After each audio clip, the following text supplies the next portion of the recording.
Ah, good morning.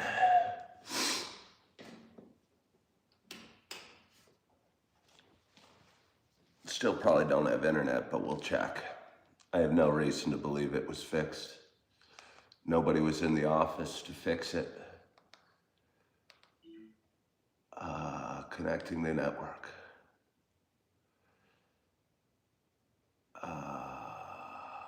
No connection.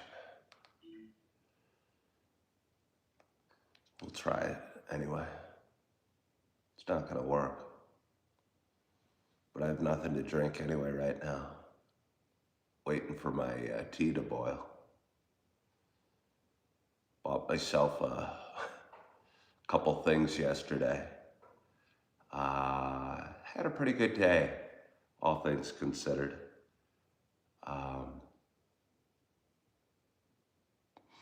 Been fighting a cold for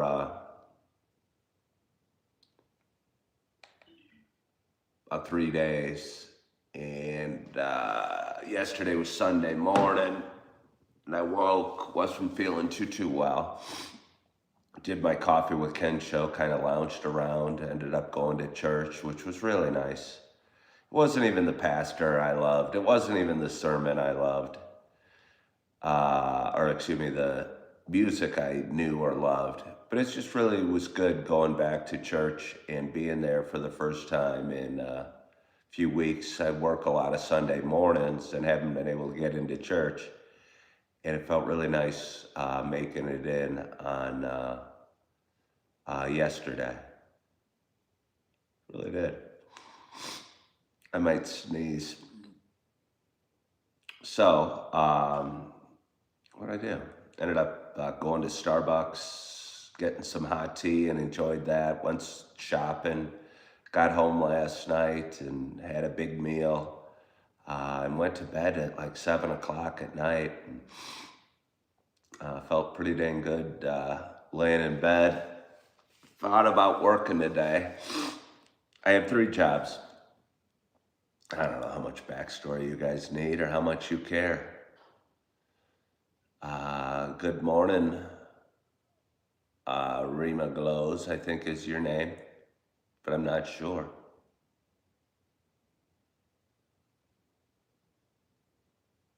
Almost need my reading glasses to read that. But I think your name is Rima.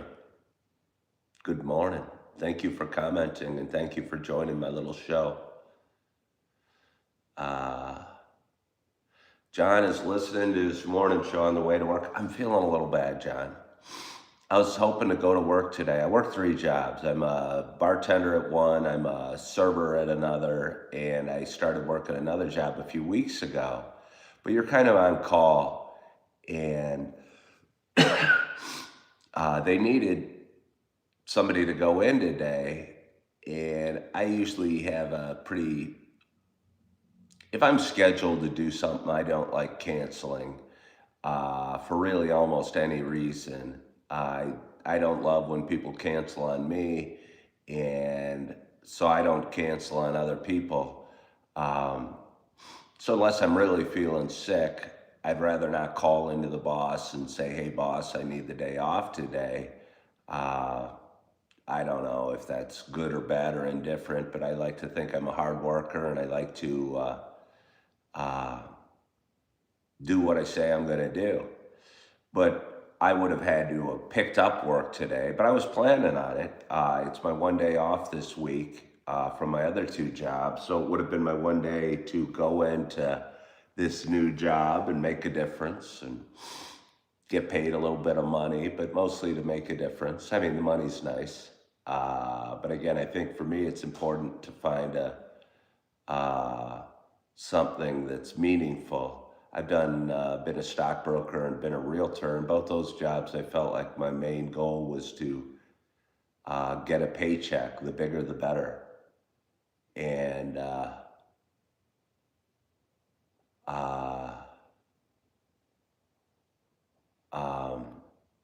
yeah, Jim Rat's here. It's ingrained in us to work even when we're sick. Yeah, no, I just feel, I hate calling in sick. I go, really? If I do, I go, really. I wouldn't, I don't want to call in sick. I hate it. I feel bad like I'm bailing on the company that hired me. Uh, but today was different because I would have had to have actually picked up the work. You know what I mean? So I'm going, well, I don't think I should go out of my way to pick up work even though it's available. Uh, uh, but I felt guilty about it. I felt guilty about it. I wasn't scheduled. Uh, yeah. I'll just say, I've been working as a substitute teacher the last couple weeks in a school district nearby. And I've been enjoying that. And I felt that makes a uh, difference. Everyone asks what grades I've been teaching. I can teach up to high school. Um, I was working at a restaurant a few months ago, and they told me about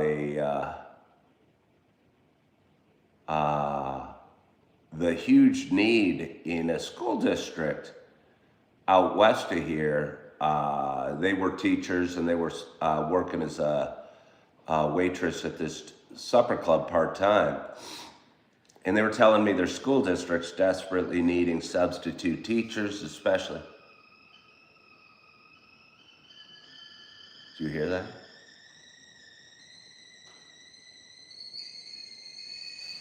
Do you hear that? Oh, you do hear that. We're gonna have to get back to this story in a little bit. Oh yeah. Look what I bought yesterday. It was a cheap one. It was $12.99 from Target. But I've been feeling under the weather over the last few days, like I said. And I was drinking coffee. And coffee just doesn't taste as good or feel as good when you're sick. But tea sure does. There's something medicinal about tea. I'm not sure what it is. But I'll tell you, it feels really good on your throat and on your whole body to get the hydrating effects of tea and the more gentle flavors than you'd probably find in a big cup of coffee. So I've got myself my tea. I got a box of Earl Grey tea. Ooh, might be nice to have a candle this morning. So let's go sit down again. Somebody said Earl Grey hibiscus. Yeah, they love it.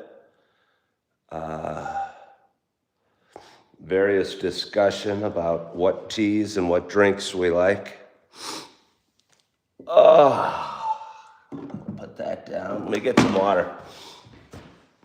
Turn off this light, maybe. Get some water right here.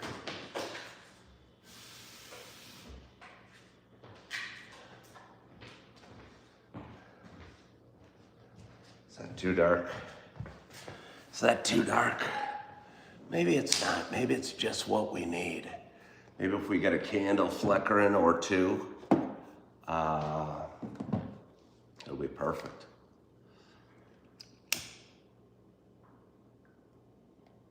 But anyway, as I was saying, I was working in a supper club out west here a few months ago. Maybe I need a little more lighting.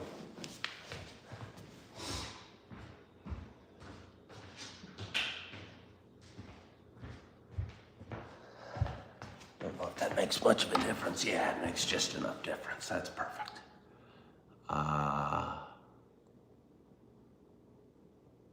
Let's see. Dude looks like Bruce Willis.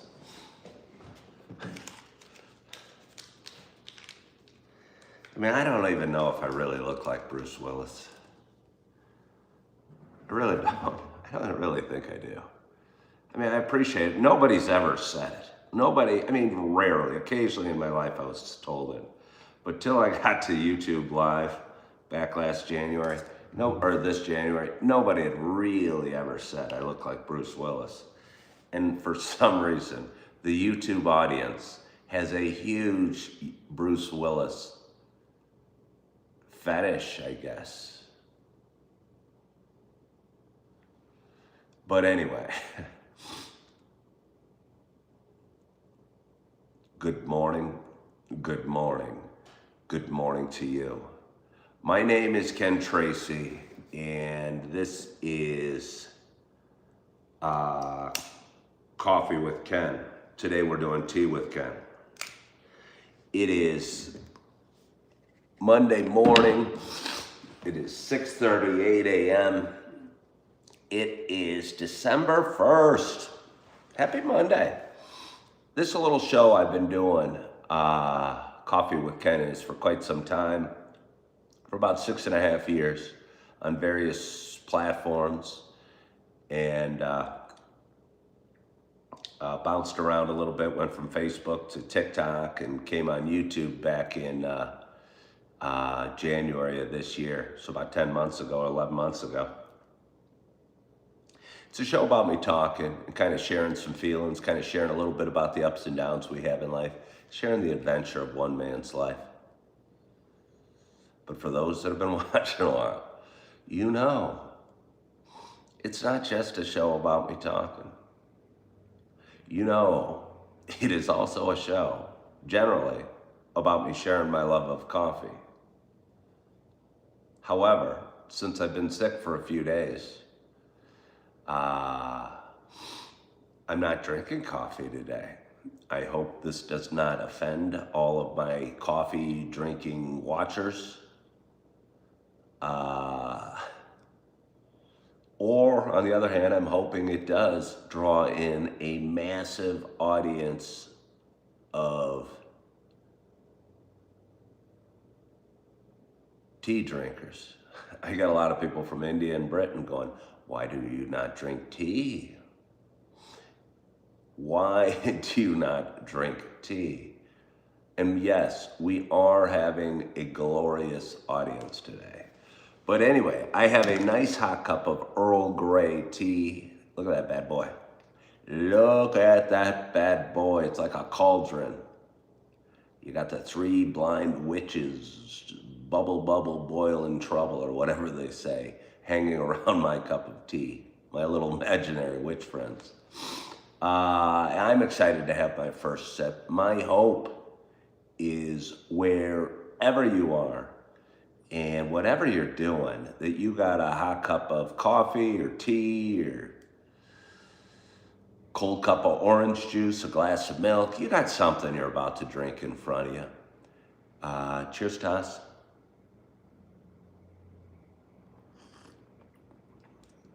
Oh.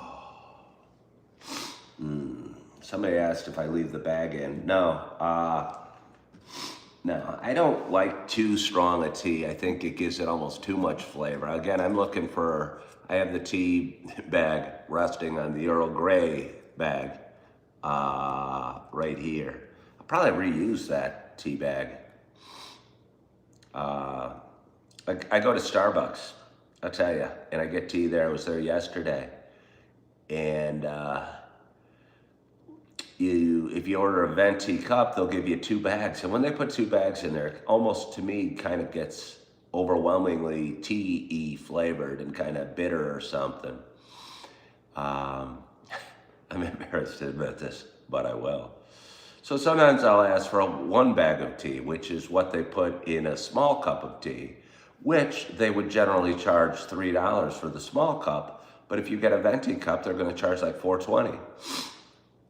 So I get bummed out when they give me 1 bag in a venti cup and charge me $4.20, because it's really, I guess the only difference is the cup. I don't want 2 bags. Sometimes I'll explain it to them. I used to explain it to them more. Money was tighter before. But now I'll usually just let it go or let them give me 2 bags and just deal with it. but I'd rather have a nice big cup of tea or coffee or whatever I'm drinking. At Starbucks, I get 4 packs of honey. I give them the choice of putting it in themselves or having me do it. Because I know how sticky tea is, and I feel a little bad that they're getting sticky fingers putting in my tea. I think that would be not a glorious part of the Starbucks job. Good morning, his and her landscaping. So again, I think things happen for a reason. And I moved here in February and I got a job. I had no job and only a little bit of money. But I was kind of looking to create some distance from a bad situation and be able to find work and get a roof over my head after 2 painful divorces in 10 years. Came up here, got a job. I was working at Texas Roadhouse. I liked that job.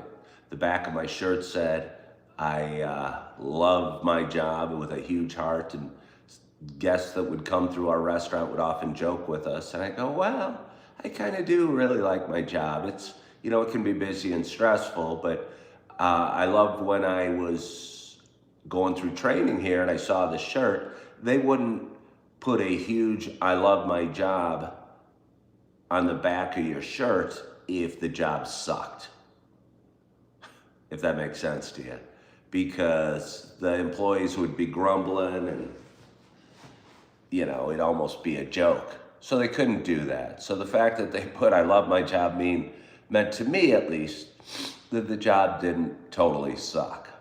And it didn't. It was good work. I was scheduled almost every day. My section was filled almost every day, and I made pretty decent money. And I liked the people I worked with, and I liked what I did, and I was pretty darn good at it. I had a young man come through back in like May, and his parents owned a supper club. And I don't know if you guys aren't from Wisconsin, but supper clubs, I still don't really get, are kind of old world, old school, kind of expensive, big places to go and get an old fashioned and some big pieces of meat, if you will. And just kind of an old school feeling. One I'm not accustomed to at all. But he said, hey, you should come work here. The waiters there make $500 to $700 a night. And I'm going, wow, I could use $500 to $700 a night. So anyway, over the next couple weeks, I met with a manager over there and got started training there. But again, it's old school. They don't use computers or any apps to schedule, and they schedule 2 months in advance. Which is weird. I mean, I don't know what I'm going to do next week, much less 2 months from now. But either way, they do. And it felt weird to me. They don't use trays. They carry their food out like this, and I didn't know how to do that. I'm used to working at restaurants where you carry trays. I don't have great hand skills. I tend to have shaky hands. But anyway, I was working both jobs for a while.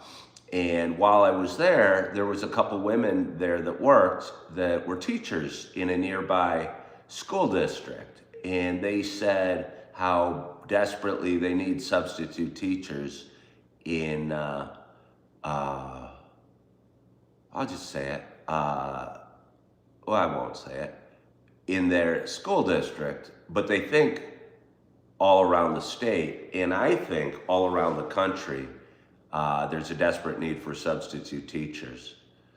But anyway, so I started looking into that, found 2 new jobs, left the supper club, left Texas Roadhouse, and have been working 2 different jobs at 2 other restaurants / bars sort of things. And about 2 months ago, I wasn't sure if the work I was doing was going to be busy enough, consistent enough to keep me satisfied emotionally and financially and spiritually, like I was making a difference. So I'd always thought about that substitute job in the back of my mind. And I don't know, 6 weeks ago, I started looking into it a little more aggressively. You take if you have, and I'm telling you this because there is a huge need for substitute teachers out there. And if you're out there and you need work and you have, I'll tell you, you have a college degree, it's pretty darn easy to become a substitute teacher. If you have a college degree and you get your, I don't know, certificate from school, what's it called? I don't know, your grades. That was the most challenging part. I graduated school in 1990. It's not your grades, but it's, I forget what they call it, but you get your,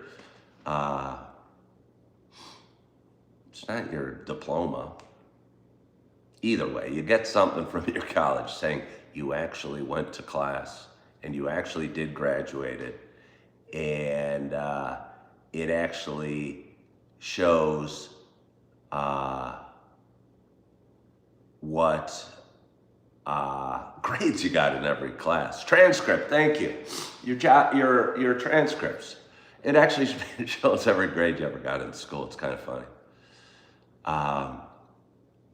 But anyway, I got that sent. There's like an 8-hour online course you can do. Every school district in probably the whole country really needs them. And started doing it a few weeks ago, and it's been wonderful. It's been wonderful. I can work anything. I'm new to this state, and this state has something called 4K. And to me, I thought that meant like kindergarten through 4th grade, like the little people elementary. And about 2 or 3 weeks ago, I went in. I was there early because it said to get there at 7:45. I got there at 7:20. It was my first day. I didn't want to be late. Wanted to show I was ready to go. And nobody was in the school outside the janitor. And they let me in, and I'm sitting in the office waiting for I don't know, principal or somebody of importance to come in and tell me what to do or where to go. And I'm looking at the chairs. They had little tables set up, and they're like this high. They have the tiniest little chairs. And what 4K is, it's like preschool that they have in Wisconsin. And it's for like 4-year-olds and 5-year-olds and 3-year-olds and stuff like that. And honestly, it was a wonderful day. And I like little kids, and it was fun. I helped out. There was a couple assistants in there, but the main teacher wasn't there. I'm kind of a big kid at heart, and I'd be walking around, and we'd all sit on the kids would sit on the appropriate colors of the carpet while the teacher gave the lesson, and I would sit amongst them, and they'd be like looking back at me, and I held the door open when their buses arrived, and I was standing at the door going, "Good morning. Oh, that's a beautiful purple coat you're wearing. Welcome to school. We're gonna have a great day." And they'd be looking up at me, and there's no other men really in the school. And they're looking up at me, and kids are so funny and honest and going, "What are you doing here? Who are you? Why don't you have any hair?" Things like that. It was really cute. And since then, I've ended up only working a few days so far because I'm still working at both restaurants and I'm pretty busy. But I'm enjoying it. And I've only done elementary so far. And I figure I'm probably going to work my way up to subbing at high school at some point. But I'm not sure. I've often said I'm more maternal. I'm better at loving on my kids than maybe providing a reliable financial, I feel more comfortable staying at home with my kids than leaving them and going to work a little bit. I think I'm in some ways a little, more maternal than paternal, if you will. And I'm good with little kids, and they seem to like me. And it was just sweet. A little boy would say, "Hey, at break time, will you play blocks with me?" And a little girl looked up and said, "Will you color with me?" And it was just really sweet. It feels good. The money's okay, but it's fairly real money, and there's a huge need. So I talked about it a couple years ago when I went back into waiting tables. If you're out there, especially if you have a college degree, and you need work and you're not sure what you want to do when you grow up, uh, I would think, I know there's a huge need for substitute teachers. And I think it's an amazing, rewarding job being a school teacher. And it's amazing being a sub as well. 55 said high school is much easier. It might be. It might be. I've heard that it is. That high school is easier. So I should probably try it. But I don't know. I might get frustrated with kids on their phone or not paying attention or not caring at all. And the kids in the grade school seem to generally follow the instructions pretty well. There's a couple kids. One day I worked in a class of EBD, it's called, which stands for like emotionally and behavioral disorder kids. And it was really neat because I was in a class of like 5 kids, and felt like I could big brother or mentor one-on-one in ways that these children really needed. And it just felt really good. Then you get to go out and work on recess duty. And I'm 6'2", I'm 57 years old, and I don't know, most of the teachers probably aren't quite like me. And I went up the slide and would slide down. And the first day, I don't know, the kids were playing and the teachers were doing their thing. And I decided it'd be fun to go over into this grass area and do little foot races and line them up and have them race to me. And then they got so excited. I think one went to hug me, and I started falling down, kind of joking, but then they completely piled on me, and it was pretty funny. I didn't know if we were breaking rules. We were probably breaking some rules, but they were tackling me and piling on me, being swarmed by 4-year-olds. There's so many, I couldn't fight them off. But anyway, it's been really cool. And today is a day off. I work at my 2 restaurants I do.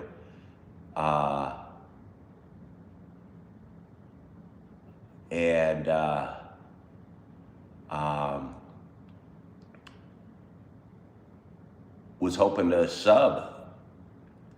And there's an app on my phone, and I'll tell you what, I feel bad not going into work because every day I get like at least 10 alerts of a sub needed. And the kids are, I don't know, spread out. I don't know what happens when there's no teacher in there. They must do something. But I feel bad, and knowing that there's a huge need for it feels really good.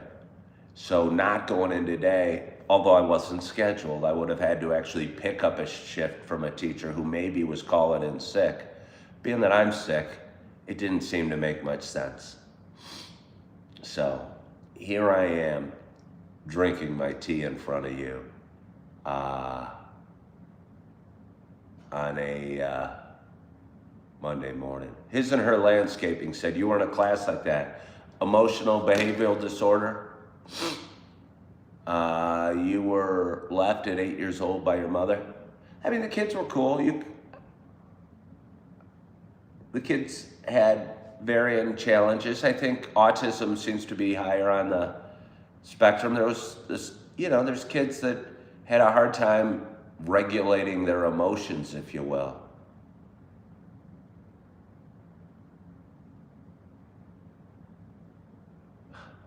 "55 says I should go in today." No, it's too late, 55. I'm sick. I don't want to, honestly, I don't feel that good.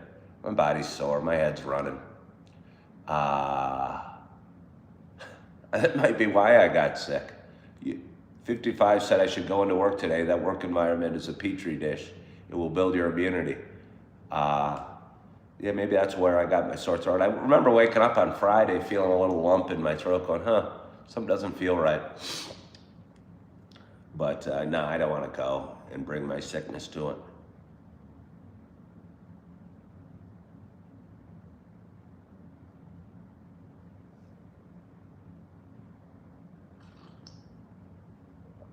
Oh, well, that's sad, isn't our landscaping? That's sad. Yeah.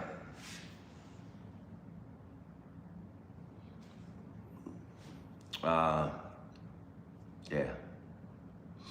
So, anyway, it's Monday morning, and I hear it's 8 degrees outside. I didn't really hear that it was 8 degrees outside, but I did look at the weather app and see that it is 8 degrees outside. I bought a pair of gloves and a kind of a versatile sort of sweatshirt that you can wear with like khaki pants that looks kind of cool and kind of casual dress for work. So I was excited to go in. I did not have any gloves. And again, I am dominate recess duty. I enjoy it. And the kids, I don't know, kicking balls to the kids and going down the slide or telling, I don't know, going up to a kid lonely on the swings and saying, hey there, how are you doing today? It's neat making a difference that way. And I don't know if you could in high school. Maybe you can. Maybe you can. I'll probably work my way up. Kids were more sociable before phones. Now that that's their mean for communication. I'm not sure about the elementary age group. Kids don't have schools at the grades I've been going, or kids don't have phones at the grades I've been doing. And yeah. Good morning, Irvine Entertainment. How are you doing today? How are you doing today? It's Monday morning. I'm drinking a hot cup of Earl Grey tea. Oh, and enjoying it. And don't really know what I have on the schedule today. I have nothing on the schedule today. I was off work at my 2 jobs and was hoping to work at my 3rd and decided not to and ended up getting a ton of sleep and might just take it easy today. Talk to you guys for a little bit this morning, drink a little tea, maybe lay back down in bed. I don't know, maybe build up my energy and head out to a coffee shop and get a cup of tea and sit in the corner and look at people. Or maybe not.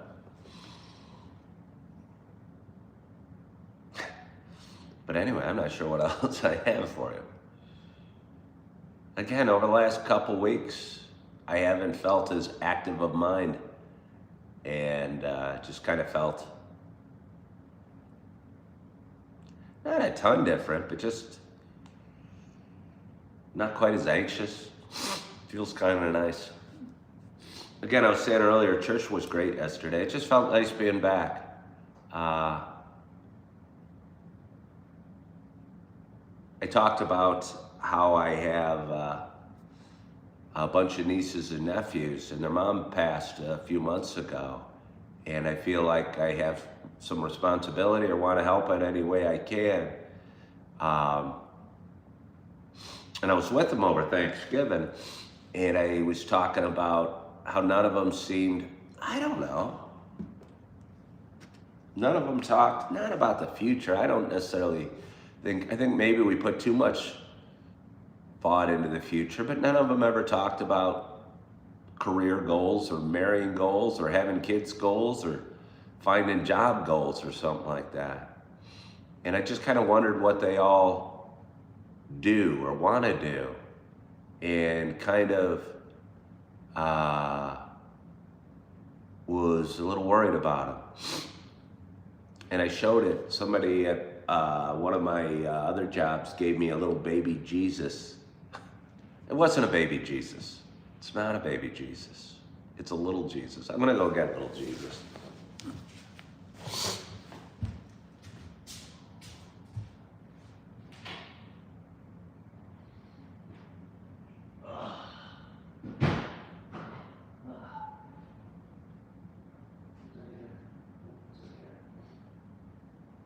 There it is.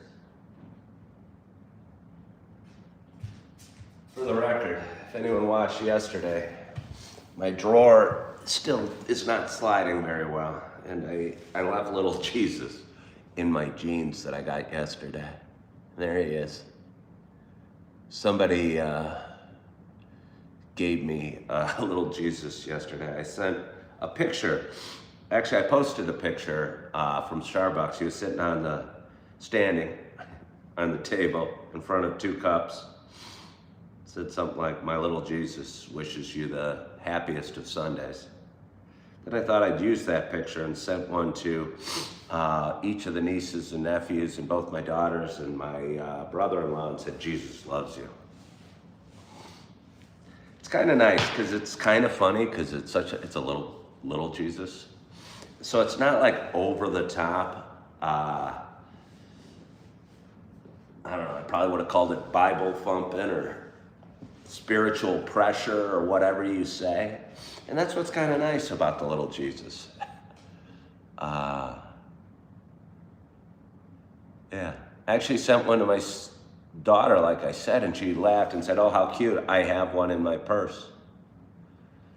Somebody says, "There's a guy in my town that makes them and passes them out." Yeah.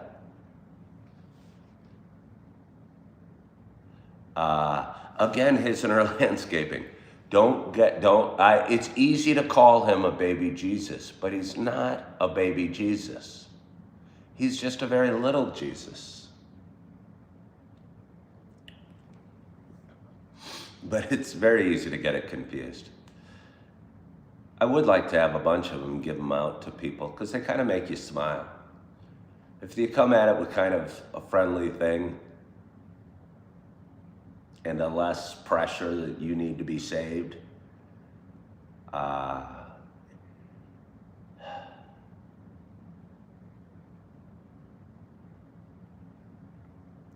right, I've been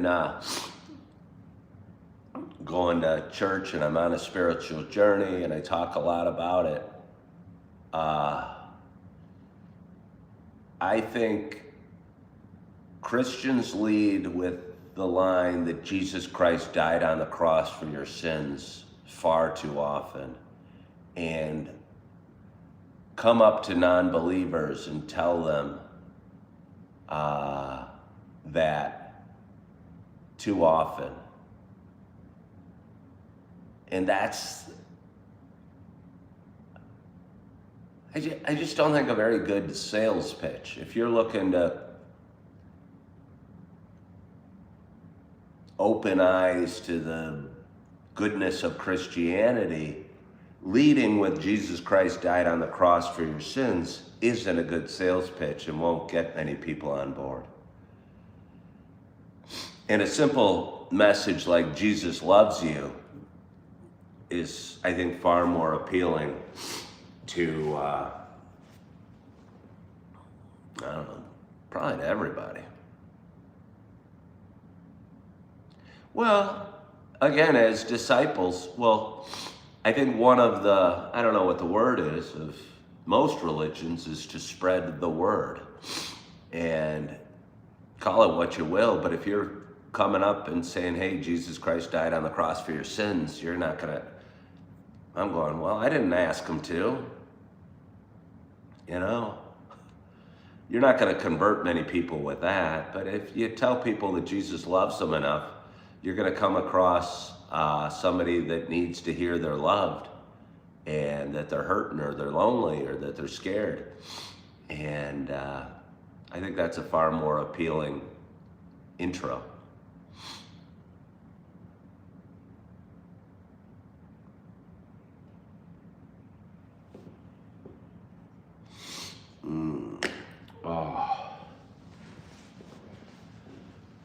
So, that's my thought about that. You guys can go on my Facebook page and look at little Jesus. And his and her landscaping, again, I almost called him baby Jesus, but he's not baby. He gets a little upset with me. I'm sorry, little Jesus. You're not a baby. You're just very small. You've got a beard. Babies do not have beards. pretty cute. He's going to be right here. It's kind of fun. I think it's okay to bring humor to Christianity or to spirituality or to faith. Because I'm not kidding that I was finding faith 6 years ago, and my brother took his life 3.5 years ago, and I'm going, boy, he and I had some of the same issues. He had no faith. He had no belief in a higher power, or that things were happening for a reason, or really any motivation to keep going in life. And I said, well, I don't want to do that. That's not good. So it strengthened my resolve and my faith and my spiritual journey. And again, I tend to tell jokes about things, and I think laughter's a great medicine. And I don't know. I think it's just funny that I got this little Jesus on my knee and he's waving at you. But again, we're talking about Christianity in a way that's not threatening to people, or spirituality in a way that's not threatening. And it's a way to bridge serious topics about like faith, or, you know, depression, or feeling alone.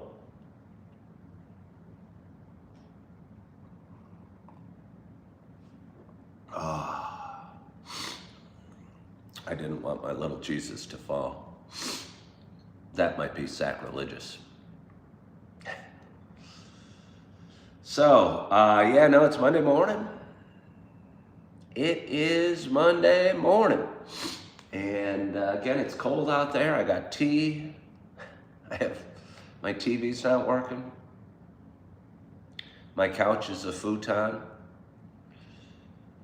which I love my futon that I'm sitting on, but on a day when you're not feeling so well, getting a blanket or two and cuddling up on a big soft couch might be nice. And this is okay, but it's not one that you can really sink into, which makes me think of the boneless couch that I looked into. I didn't look into, Facebook put it in front of me. Do you guys know what I'm talking about when I say boneless couches? They're big inflatable. They're not like inflatable with air, but they're those big foam couches. And I don't know. On the commercials or the videos I've seen, they look pretty good. They get shipped to your house in little boxes. You open up the boxes, you open up the plastic, and they go, and they grow out and they expand. Seem like a possible low-cost option for those that are living in an apartment. I wonder how many of you guys are homeowners? What do we got? 40 people watching. We got 25 thumbs up. I was talking the other day, and I got people, oh sweet,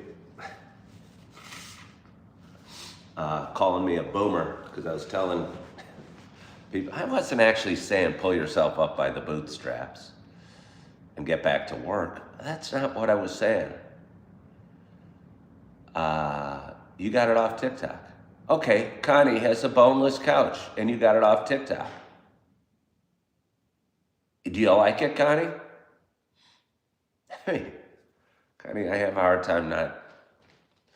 Do you like it? Stink, you're here and you're having coffee. Don't get your feelings hurt, Stink. I'm drinking hot tea because I've got a cold. Connie, do you like it? The boneless couch, did it inflate? Is it firm enough? Does it come apart? Did you get a chair? It's a little firm, but it's pretty good.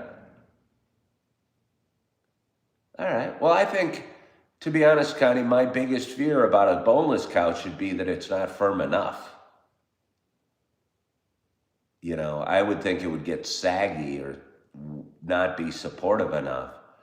So a little firm might be, again, it's better than the preferred. You said you got the sectional, okay. Let me ask you, do the pieces come apart easily? Or are they heavy enough that they stay together? Or if you are sitting on it, do the pieces get wedged apart? If you don't mind me asking, how much did you spend? I saw a young lady bouncing on a boneless couch for, I think it was like $330.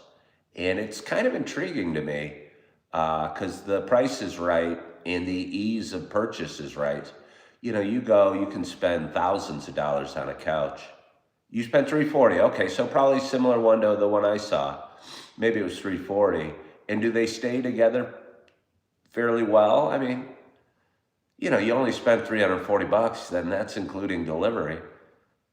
You go to a furniture store, they'll charge you 100 bucks in delivery.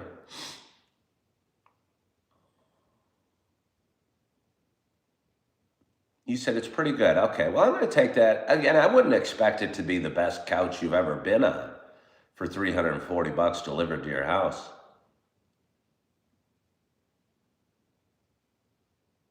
It does stay together. You bought an extra ottoman. Oh,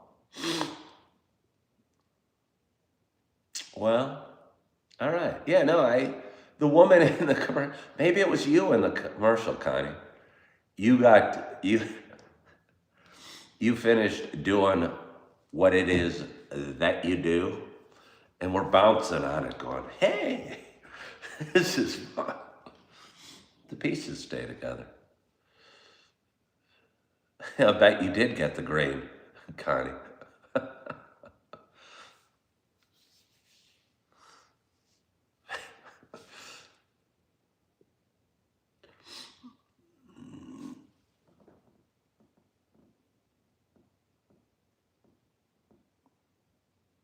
Oh,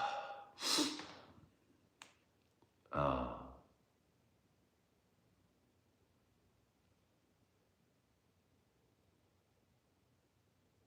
So yeah. Oh.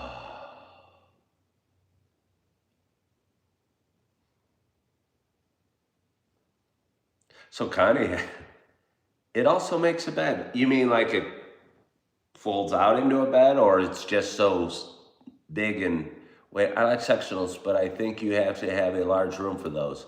Well, if the couch Connie's talking about, it's not like a huge sectional, is it, Connie? It's not a huge sectional. I Yeah, no, I like sectionals too. And again, the reason I'm thinking about it is because it'd be nice to lay on my couch and watch movies all day. However, I don't have a soft, squishy couch, and my internet's out in my building, so I can't get any movies. So my plans are crushed. How is the coffee? Canary asks. Well, Canary, I'm drinking tea today. I've been under the weather the last few days. Uh, yeah, I took a big, hold on, I got a big cup of tea because I have a cold. So I don't know how the coffee is. Well, it's okay. I bought myself a teapot yesterday, and am liking the tea. But yeah, no, I have a cold. Wait, you have mine in a 600 square foot tiny home. You have 4 ADUs on your property. What's an ADU, Connie McCabe? And is yours really a tiny home, Connie McCabe? Like one of those, dare I say, shoebox types of homes? I'm drinking the Earl Grey, I'm sorry.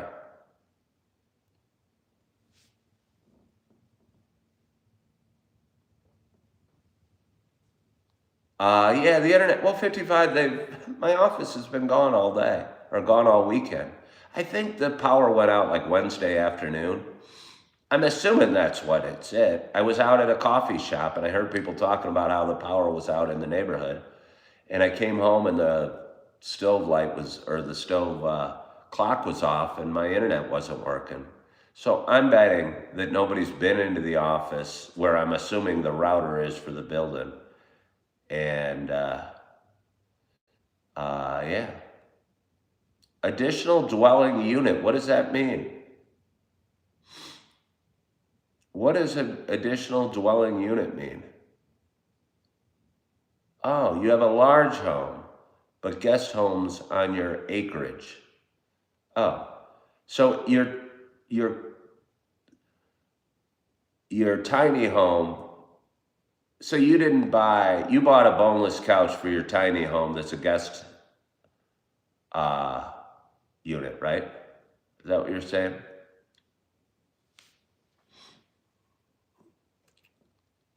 How am I this morning? I'm doing well, thank you. I've got a cold, but I think now that once I decided to not go in to work today, uh, it felt better. I was struggling because I was feeling kind of crappy and feeling like I should go into work. I've been working as a substitute teacher as one of my jobs over the last few weeks, and today was a day that I wasn't working at the other job, so I was kind of looking forward to it, but then wasn't feeling well. So over the last couple days, I've been going back and forth over whether I should go in, and during the night, as I was just kind of sitting there feeling crappy, I decided I wouldn't. Somebody said they wouldn't survive a half week without your streaming services. Yeah, no, it's interesting. Again, I went to bed at like 7 last night. I go, well, I'm here in my apartment. I've got a cold. I might as well go lay down and see how it goes. Hopefully, I'm back in the office today, and they can push the switch and get the power started again on their router. Hello, Luke of Holmes. I have a cold today. I'm drinking Earl Grey tea, but thank you for joining just the same.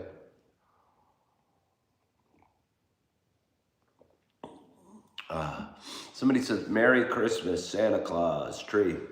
Well, I was wondering if I'm going to decorate it all for Christmas. Probably not. Probably not. I mean, it'd be nice. I like the smell of Christmas trees.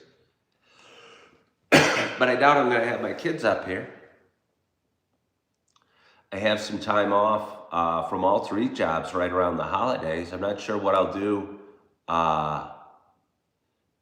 with that time off. I'm not totally sure how I'm going to pay the bills with that time off.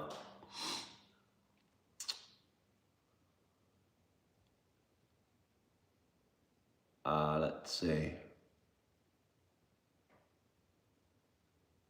I should decorate, huh? I don't know that I want to. I don't know that I should decorate.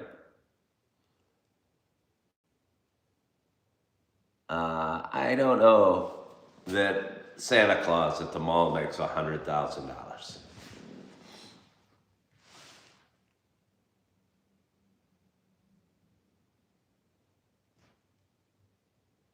Connie's offering working with kids' thoughts.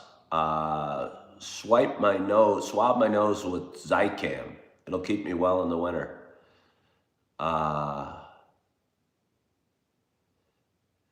Yeah, I mean, not a bad idea. I generally don't get too sick, although I say that. I usually can work through my sickness. And I would go to work today. You know, if I was scheduled to work today, I wouldn't say, oh, I can't come in, I'm just too sick. But to pick up work when you're sick doesn't seem to make a lot of sense. Oh, I might get a little more tea. I like to look like the Purdue Farms guy. I don't look like Will Purdue. I don't look like Will Purdue. Am I 80 years old? No, I'm 87. Thank you. I take that as a compliment when you say I look 80. Oh, you're just being sweet. I'm really 87. My wife told me it was $50,000 for 1 month of being Santa, and then you can make additional money by doing home visits. There's a guy who was in the neighborhood who has a company. Okay, well, he has a company. It's not just some guy that throws on a red suit and a fake beard and makes $100,000. You know what I mean? His and her landscaping. You're a business owner. You've gone through hard times. I'm sure Santa goes through hard times as well. And, if for some reason the mall closes down, he's out of luck. I'm just saying, I can't just throw on a beard and a red suit and make 100 grand.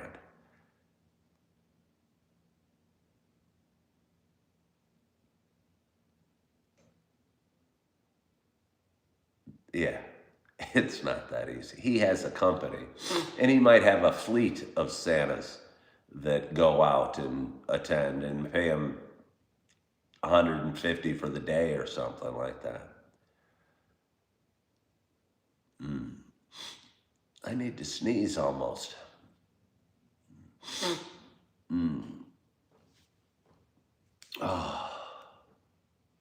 Just one person and his wife does the books. Yeah, but again, his and her landscaping.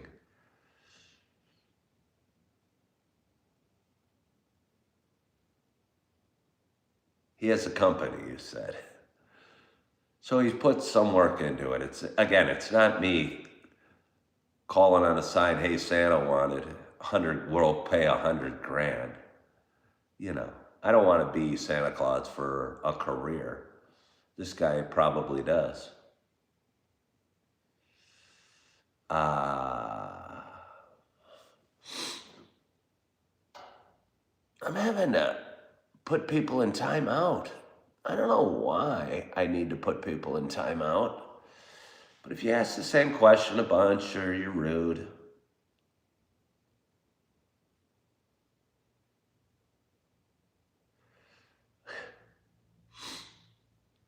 well, his and her landscaping, why are you in the landscaping business? You were looking for a new gig. Perhaps you found it. Perhaps you're talking yourself into becoming Santa Claus.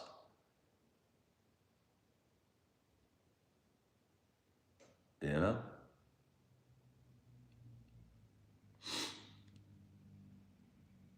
Well, thank you. Somebody said they Googled, and I don't look like the Purdue Farms guy. I mean, I'm sure he's a fine fellow too, but I just don't think I do look like the Purdue Farms guy at all. Well, I don't know. We've talked for about an hour. We have a fairly glorious audience considering I'm somewhat low in energy. My son and I have started a side business recently. We're taking drone photos of real estate and other sites. Okay, Connie, have you actually done it? Have you actually been paid? How recently have you started this business? I mean, I know some realtors that would hire drones, but I was a realtor a few years ago.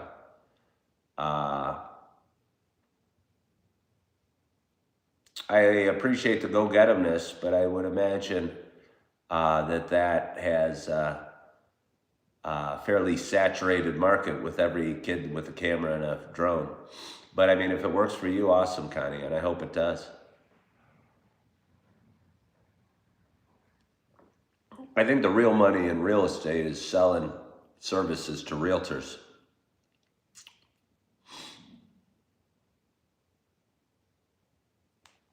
Is it snowing up here? No, but it is 8 degrees. And I'm going to celebrate with you guys the 8 degrees temperature that it is by walking to the window,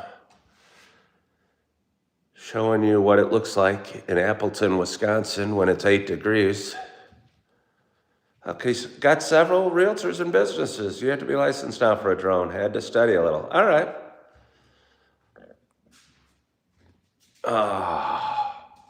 All right. Well, good for you. Yeah, no, do I have to heat up? What do you think? Should I heat up my water again? I probably should. I want it piping hot. I wonder how long that'll take. Is it close to boiling hot? Somebody says that looks cold. Yeah, well, it is cold out. It's crazy that it's that cold. And again, about a year ago, I bought a Kia Soul and moved into it for a couple months. I was working as a waiter at a restaurant in downtown Naperville, and I was riding a scooter in November and bought a Kia Soul. My restaurant slowed, so I couldn't afford the extended stay rent that I was paying. It was like $1,800 a month, and my financial responsibilities, which are significant. So I moved into my Kia Soul. My point being, it was 6 degrees one night, and I was in my Kia Soul with a sleeping bag and my Bears blankie and a heating blanket. And I had like a coat over my head so that my face wouldn't freeze. It was pretty cold. I'm glad I'm not out there in 8-degree weather.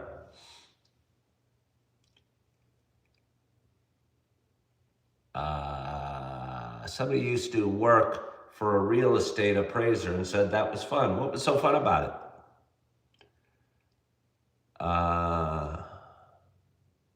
And I've never met an appraiser that looked like they were having so much fun. So I'm just kind of surprised. You know, I could see if you said you were working for a realtor and that was fun. But I've never seen a real estate appraiser that say their job is even fun. Maybe I'm wrong. Let's see. I genuinely want my thoughts. You can generally want them, but I'm gonna put you in timeout just because your genuine want of my thoughts are weird.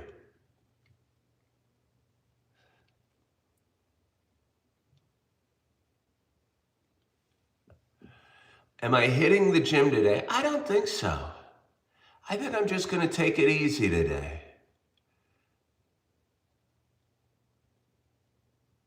Again, I'm not feeling that well. I like going to the gym. I like going to work today. I would have liked to.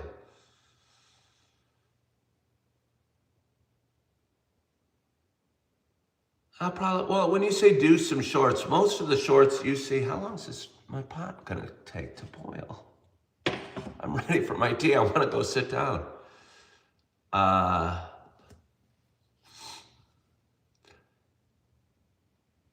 Okay, you didn't do the appraising. You got to take pictures, make maps, and put the reports together. So you liked it, but it didn't pay enough.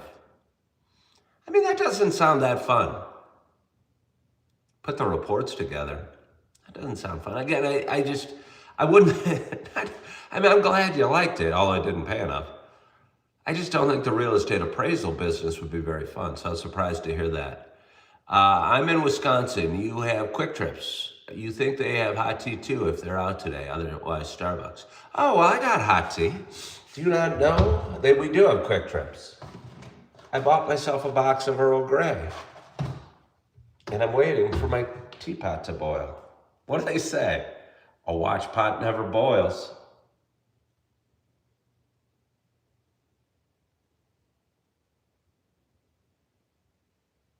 They're right. It doesn't. Let's go over here, because it won't boil while I'm sitting staring at it, because there's a saying that says it never boils. Somebody said put some honey in it. Oh, I would if I had any. I went to the grocery store and honey was on my mental list, but I did not get any honey. It will boil when I stop watching it. That's what we're doing. Twiddle my thumbs. Does twiddling your thumbs really help a watch pot boil? But it's a good suggestion.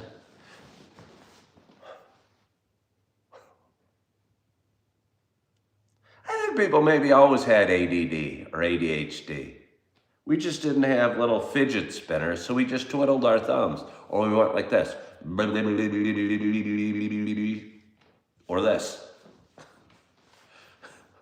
Doesn't work with a shirt on. But you know what I mean? I think people have always had ADHD. We just had to be creative with our solutions. Sometimes we'd even have to go out, ride our bikes, and find friends to play football with. Good morning, Opal. Hello, Jimmy. Do supper clubs have memberships? No. I mean, I don't know. I've only been in one. No, I don't think they're memberships. I think, but it's a very family feeling thing, a very local feeling thing. Uh, it's almost like you're being welcomed into somebody's house and being served dinner in somebody's house. Yeah. I don't think they're particularly for me. Hello, Cactor Queen. How are you? Are you from Australia, Cactor Queen? I think you are. We have a glorious audience today. I didn't think I was going to make it to a glorious audience level.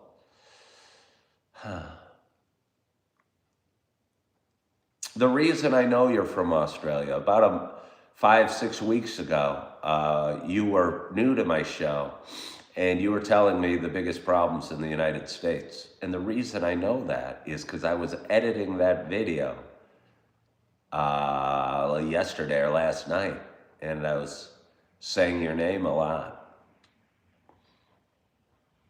It is glorious.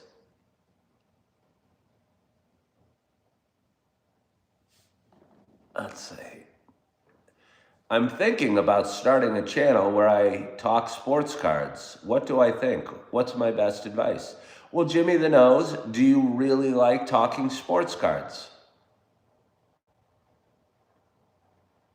Why are you doing it? I would say. Are you doing it to sell the sports cards? Are you doing it to make money off viewership? Are you doing it just because you're passionate about sports cards? My advice to you is, if you're doing it because you are passionate about sports cards and you just love talking about sports cards, I'd say do it. Do it today, get started. Why not? But if you think you're going to turn something into a full-time income just by hopping on and saying, hey, this is a Mickey Mantle rookie card, it's worth $50,000 and you're suddenly going to make a lot of money, it's not going to work. You're going to have to put a lot more work into it than you know. But if you love talking sports cards, I'd do it, because you're going to need to love it. You are going to need to love it. Oh, drive people to your store online.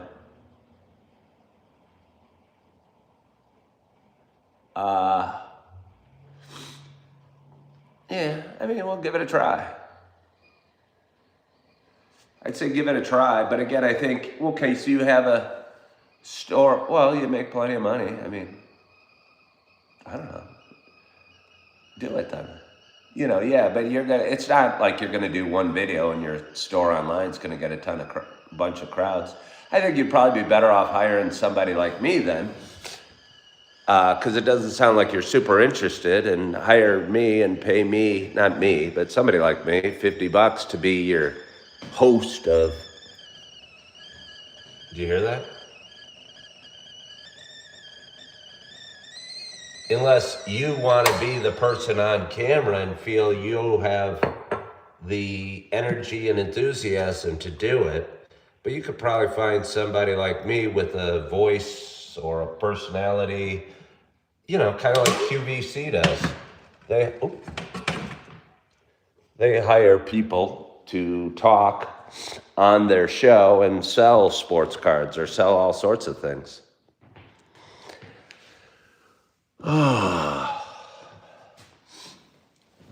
And if you want, whoa, hey, there you are over there. If you want to do it, give it a try. It doesn't cost anything, but just know it takes a lot more work than you probably think. $100, oh, that's not very nice. Would I accept the title of ambassador of Appleton? I mean, if offered, I mean, I hardly think.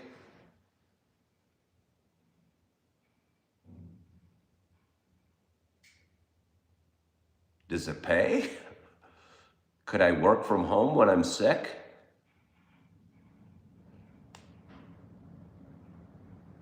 What would be my responsibilities as ambassador of Appleton?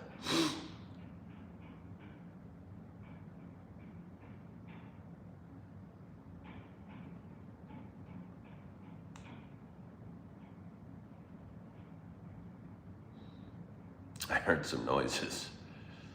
I wonder when the women get into the office. I'm gonna be waiting outside going, internet, internet. I mean, their office door is actually inside. I wouldn't need to be cold. But the thought of me sitting outside telling them to restart the router. I've got no internet. I haven't been able to stream in my house since last Wednesday.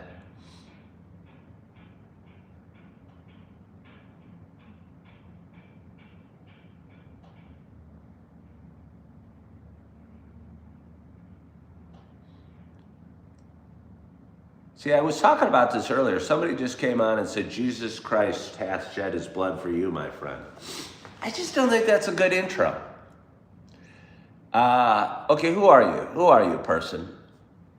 Warning system.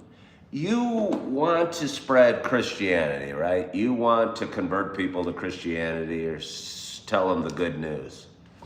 I'm just telling you, if you want to do it successfully, leading with Jesus Christ died on the cross for your sins or shed his blood for you isn't going to work very well.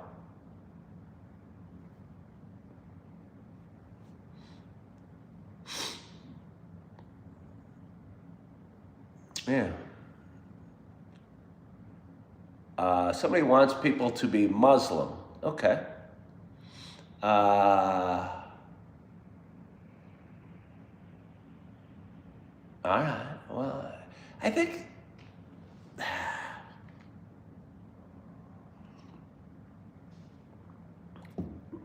most of us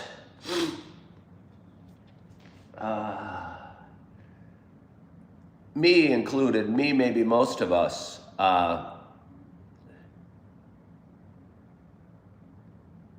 want to control the world a lot. And like I'm wondering, that person said they want people to be Muslim.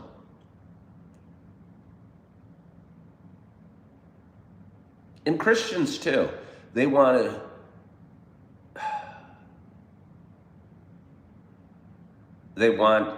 they're told to spread the word, but they don't fully have the faith in their own hearts yet. But they feel by spreading the word they're doing God's work, but they don't believe it fully. And I think what you are seeing played out through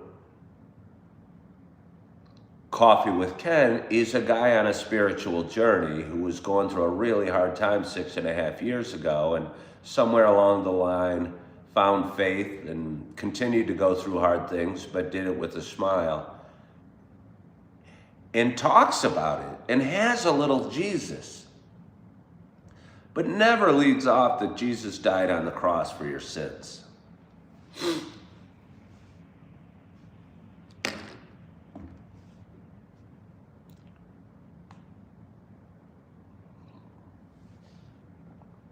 Let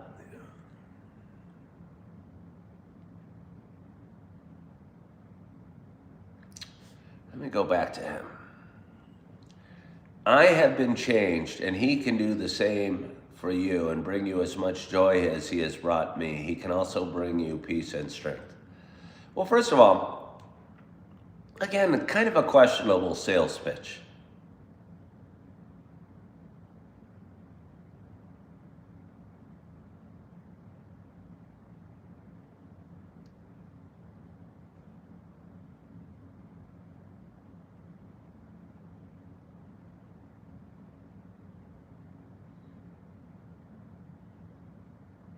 Because I'm not sure I believe you are joyful.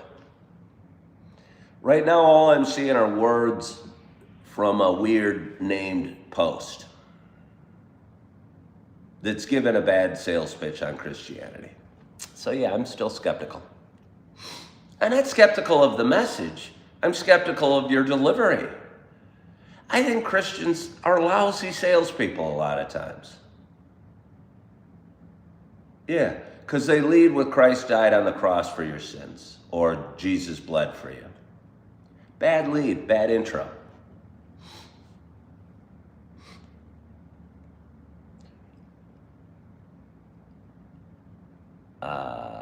I look like a Muslim? I don't know why I would look like a Muslim. I have a little Jesus right here. I sent a picture of him to like 6 or 8 people that are near and dear to me and said, Jesus loves you.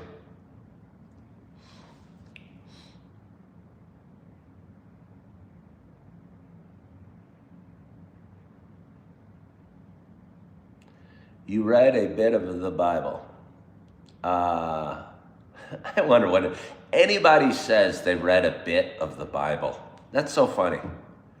That's so funny because I just have a hunch, and I'm not blaming you, but somebody just hopped on and said they read a bit of the Bible.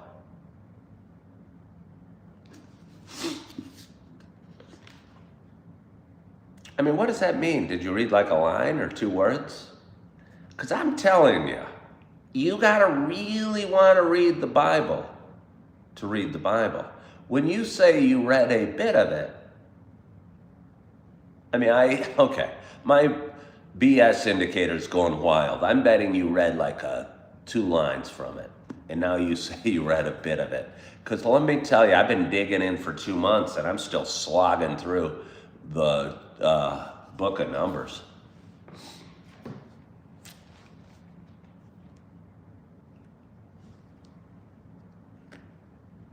Hey, we got Julie Flanagan in the house. Welcome, Julie. I'm drinking some tea.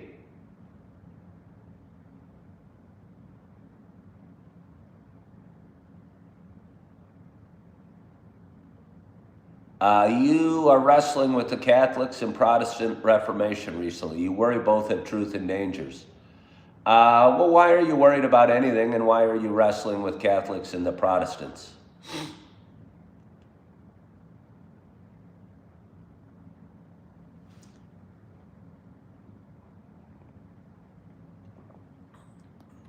Connie, I'm just hoping to make it to the Book of John.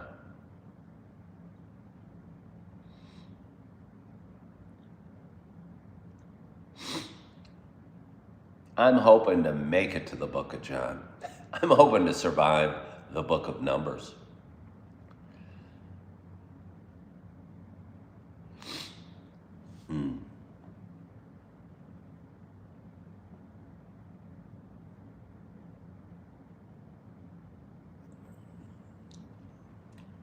What state am I in? I am in the beautiful state of Wisconsin. I'm drinking tea this morning. I have a little bit of a cold. And yeah. The Midwest is the best. Yesterday I had a guy hop on from Dubai, and I was getting excited. I don't know, for some reason I had a fetish for 2 days about Indian women that speak British, and he said there's hundreds of thousands of them in Dubai. He sounded like he knew what he was talking about. I almost think he really was in Dubai. Sandra Lynn, is that my Sandra Lynn from Naperville? But anyway, I was getting psyched about moving to Dubai. I didn't do much. You guys Googled plane ticket prices. But I haven't really thought much about Dubai since then.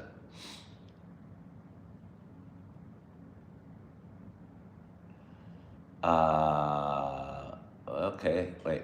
Yes, I remember I was here when you were talking about Dubai.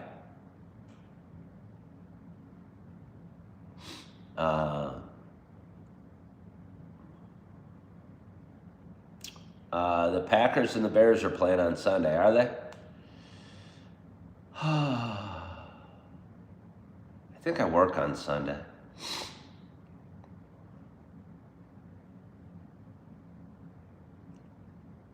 Oh, okay, you subscribed a few mornings ago. Okay, well, you're a different Sandra Lynn. Well, thank you. What time did I get up today? I got up at like 5:45. But first I woke up. I woke up a few times during the night. And I think around 5, I said, I'm not going to. I was talking about substitute teaching earlier, Julie Flanagan. And today is a day off my job as a server and as a bartender. So I was looking forward to substitute teaching today.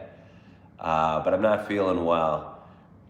I'm feeling well enough that I would have gone into work if I was scheduled. But to pick up work when you're feeling sick didn't make a lot of sense. So I'm going to take the day off. Try and get some rest. Be ready for a whole bunch of work in a row over the next week or so. Try and get some things accomplished. I have my restaurants closing for a few weeks around the holidays. And also I'm going to have various breaks from substitute teaching. Like over Christmas break and, spring break and summer, of course. So those aren't as reliable sources of income as maybe I need. Should I go get a little more hot water? You guys okay if I run and get a little more hot water? I'm going to go get a little hot water. Jesus loves you.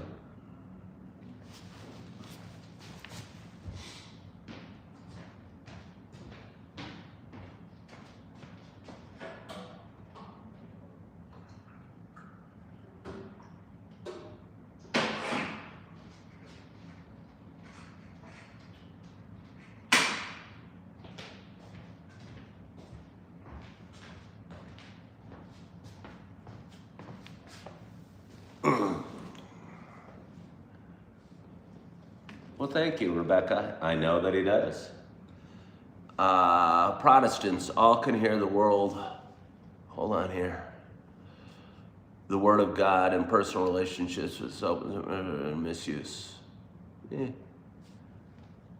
Okay. But Jake, why are you really worried about that? Are you really worried? Why are you worried about Protestant and Catholic cults?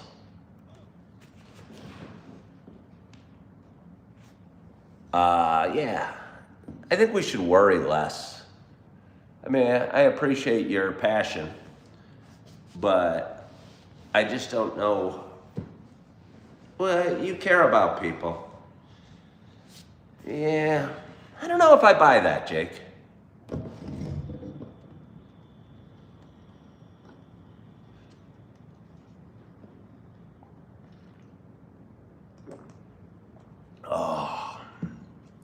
I would say it sounds somewhat neurotic that you're on here posting about how you're worried that Protestants are this and Catholics are this and this and that. Yeah, I don't know.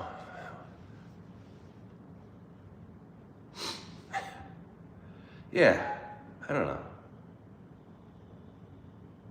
Good morning, Narinder. Oh, there she is. Now I want to go back to Dubai. Narinder is back on. My favorite Indian woman with a British accent.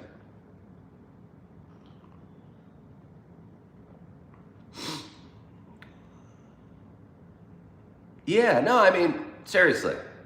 And it's okay. I appreciate that you said it is neurotic. Yeah, because why don't you just go and have an awesome day and not worry about Protestants and Catholics?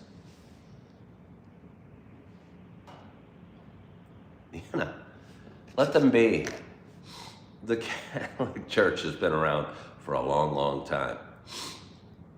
Your worry is not going to change the Catholic Church a heck of a lot.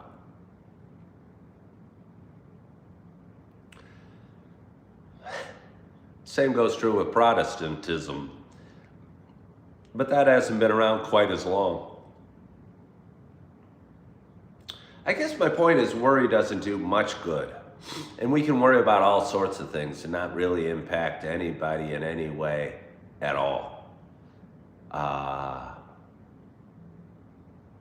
So it's best not to worry a whole heck of a lot.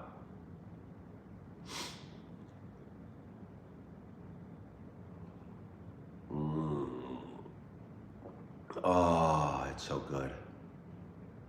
That is good. I might kick back. Yeah, I'm gonna kick back. It's Monday morning.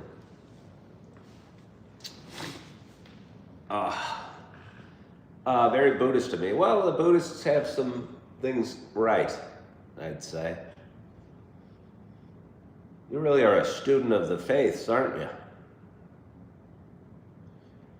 Somebody says Donald Trump 2028. Do you really want Donald Trump running in 2028, or are you just trying to cause trouble?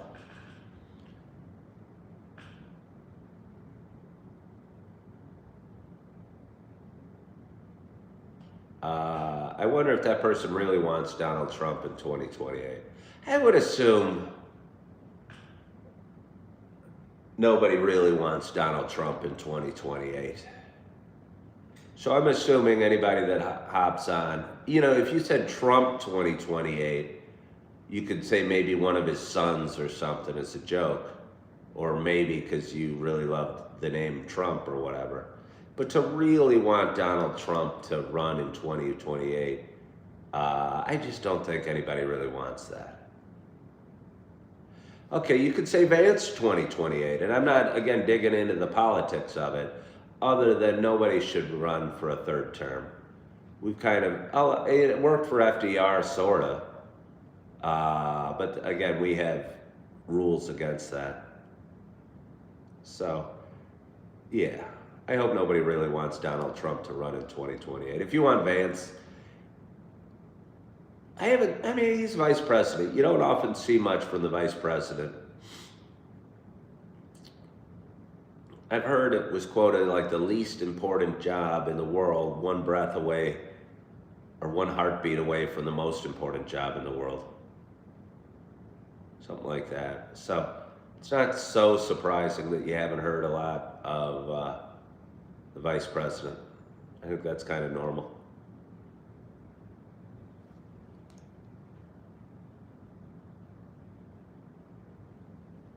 Oh.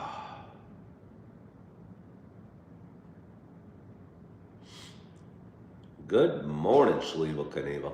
How are you today?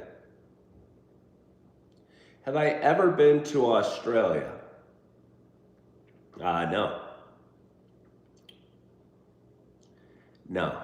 Are you from Australia, Jake?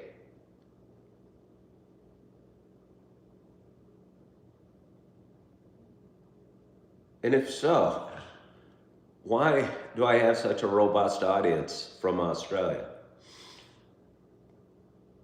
Australia is so far.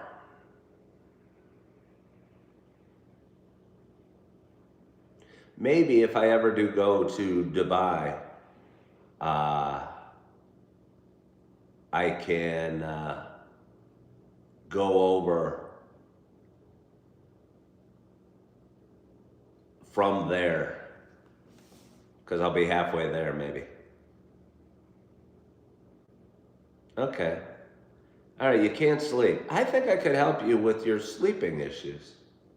But I think maybe I am helping you. You're too neurotic, so you're in Australia. Worried about Catholics and Protestants and Buddhists. Probably worried about koala bears getting hot feet in fires.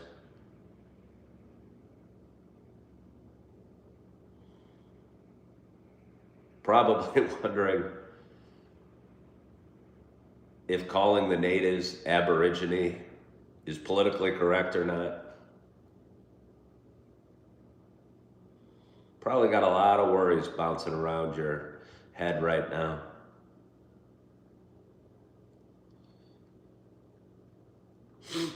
Yeah. Oh yeah. Oh yeah. And you're passionate, and you want to scream at the top of your lungs that Catholicism might lead to this, and being a Protestant might lead to this. Are you young? How old are you? Why are people spamming free Palestine? I think 27 might be a time for extra anxiety. I think maybe hormones or the desire to settle down or mate or whatever has people fired up. I think you'll get older and you'll maybe chill out a little bit more.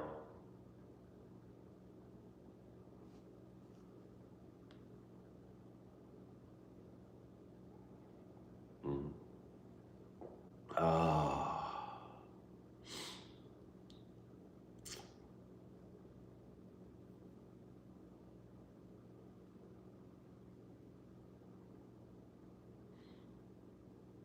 Good morning, Heather. How are you?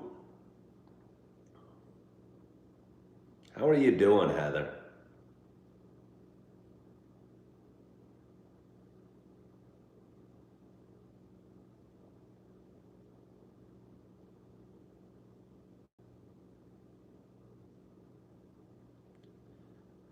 Henry VIII left the Church of England to marry one of his wives. Did he? No, he didn't. Wait, Narendra, are you sure? Didn't Henry VIII start the Church of England? He left the Catholic Church to marry. I think he started the Church of England.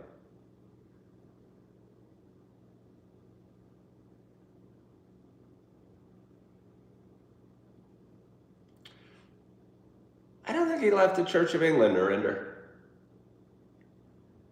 I think he started the Church of England to marry one of his wives. He left the Catholic Church. You can fact check me on this. But my viewer, there you go. All right, there you go, yes. He started the Church of England to marry a wife, to divorce a wife. Yeah, they used to be Catholic. Pope wouldn't grant him an annulment or a divorce or something like that. So he goes, what the heck? I'll be the leader of the church.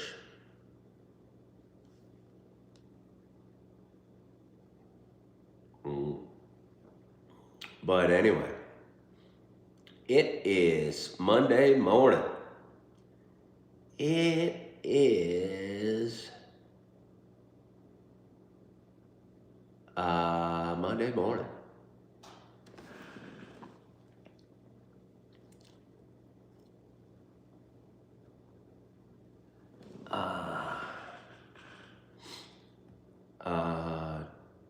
Do I think Jesus is pro-cannabis? I doubt it. I doubt it. Yeah, I doubt it. Existential stress is a bottomless pit. Don't make it a personal goal to... Well, everyone talks so quickly. My cold is still here, Narendra. I was hoping to go to work today. But I didn't feel right going in today.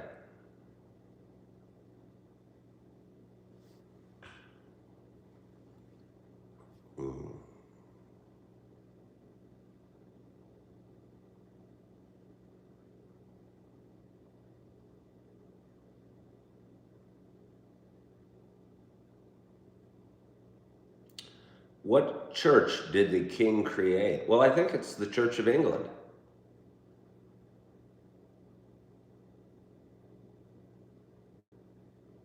Oh, I don't know.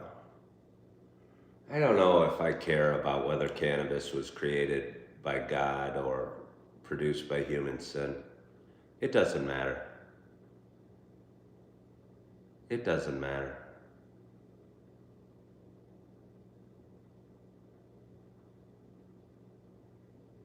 Oh, the comments are going so quickly.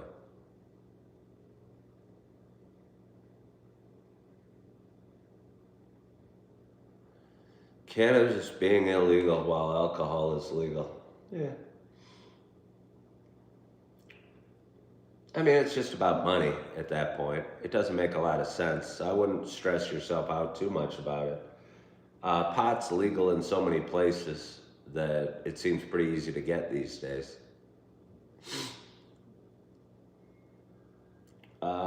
let's see. Mm. Oh.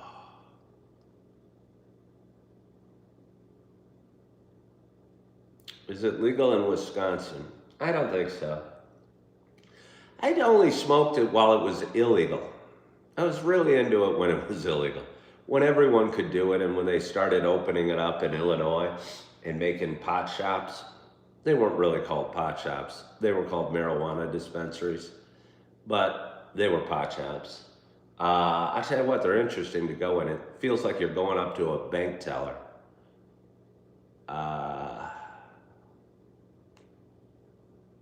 But I stopped doing it right about the time they got legal.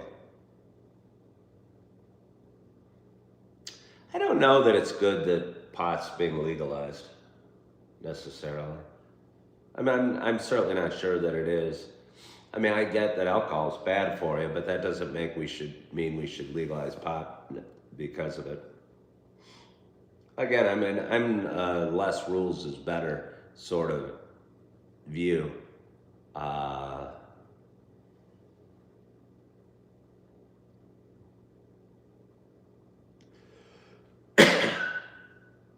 Yeah.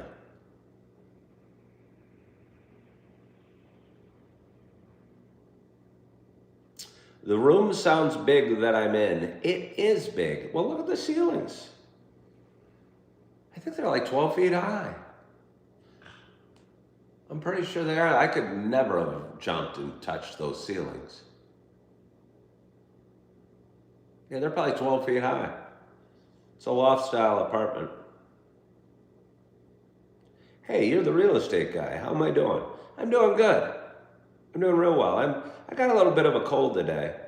I was hoping to go into work today, but I didn't feel up for it.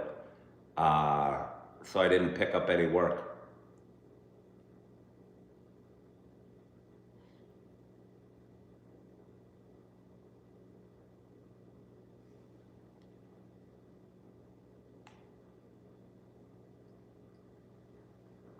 So I'm sitting at home and drinking some tea today.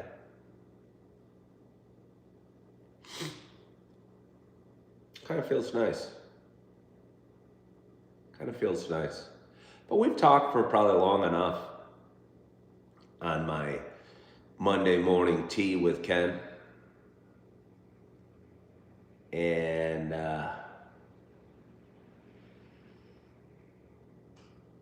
yeah. I'm bored of that. I'm bored of him. I'm wondering why we get such a vibrant, I mean, I don't want to make this a political debate show every day. It's just kind of, yeah. I don't know. I don't find it that interesting. It's nice to talk about a little bit, but just like everything, I think you get some nutcases in everything. And probably less nutcases is better. Yeah. Prior military. No, I never served in the military.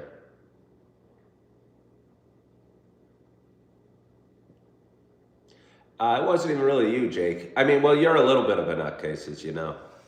You're up at like 2 in the morning in Australia worried about Catholicism and Protestantism. There's just no need for that. Go to sleep. Find the peace that you seek in whatever faith that you have and get your head to sleep. You know, you're not finding peace.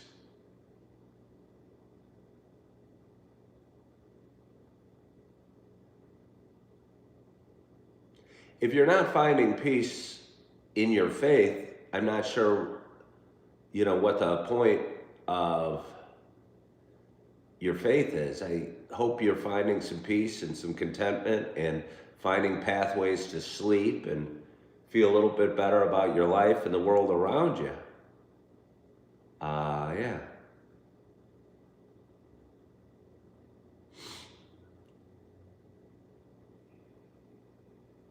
Your son has met the queen.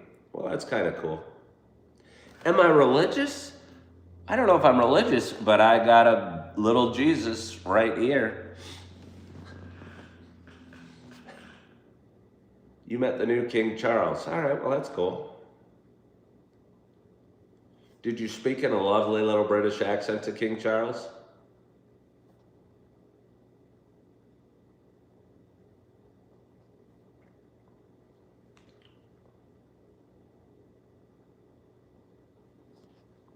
Somebody said their son has the same tiny Jesus.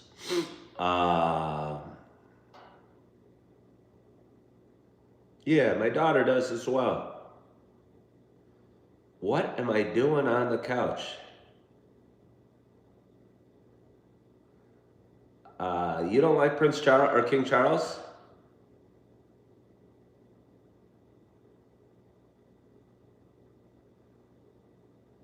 A lot of people have this. I didn't know it was so popular. I didn't know it was so popular. Again, I was given it to me by a man the other day, and I like it. He makes me smile. If Jesus can make you smile, it's got to be a good thing. Somebody says a lot of people have connected to it.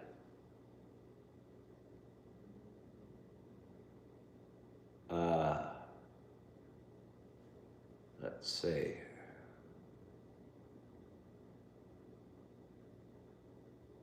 Let's see. I don't know. I could do this all day. I might not leave the house today outside of to get my internet back on. So I could probably do this all day and maybe get to 20,000 subscribers today. But I'm getting tired of somebody saying that is a graven image. Again, somebody's a little too uptight. And it's not my job to fix people that are too uptight. But it's in my best interest to separate myself from people that are too uptight and just keep my peace.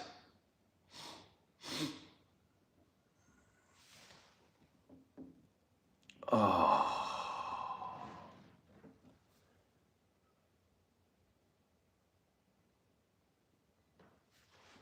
All right, I'll just keep my peace.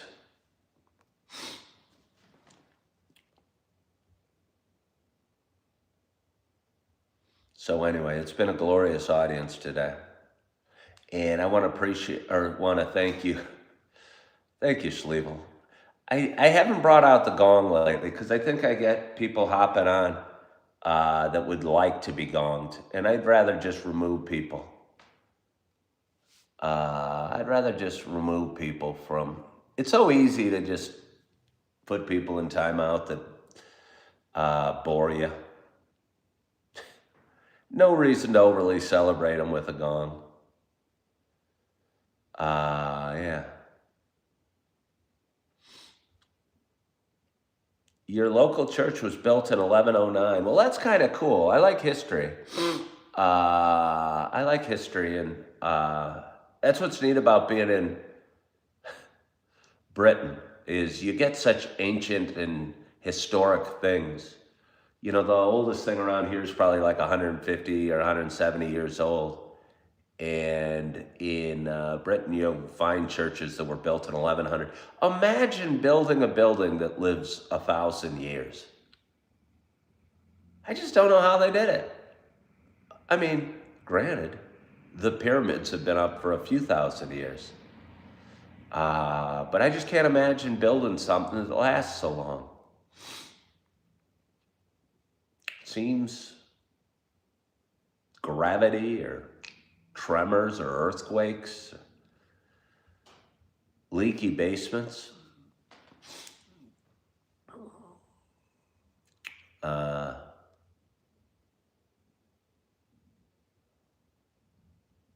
yeah. A lot of maintenance. Is that what it is?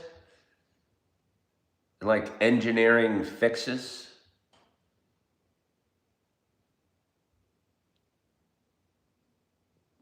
Was I in a movie?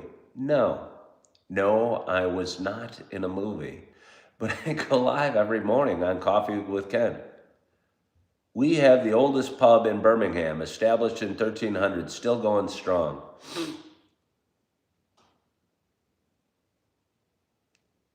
No, Jake, I am in the US. I'm only drinking the tea. Okay, you guys, hold on. I'm going to go pour more water in my tea kettle because right now that gives me some flexibility. If anybody wants to stick around, I'm going to just start the tea boiling. I'm going to drink a lot of tea today. It's going to be good for my cold.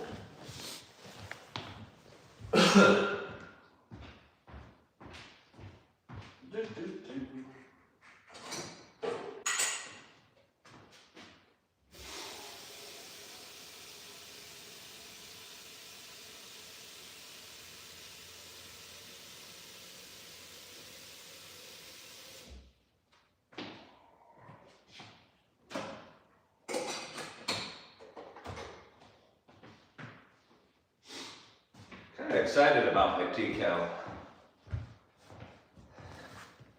Maybe I will start drinking tea regularly. I might get my Bears blanket. Let's see.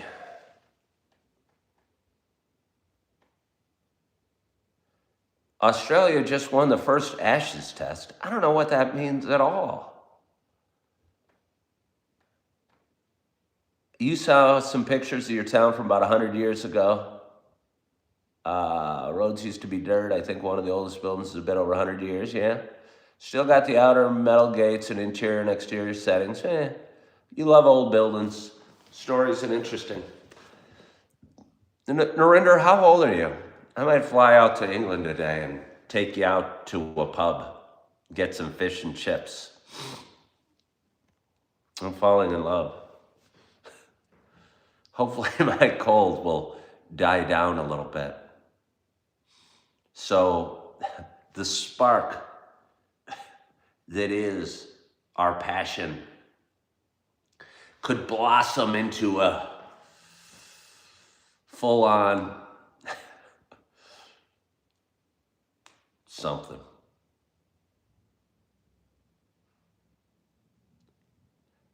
Big cricket series between Australia and England. I'm from Wisconsin. Let me just say that cricket, okay, and I apologize in advance. Do not listen.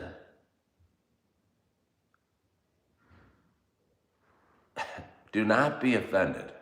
Do not be offended. Oh, Julie Flanagan, age is just a number. Remember Julie Flanagan?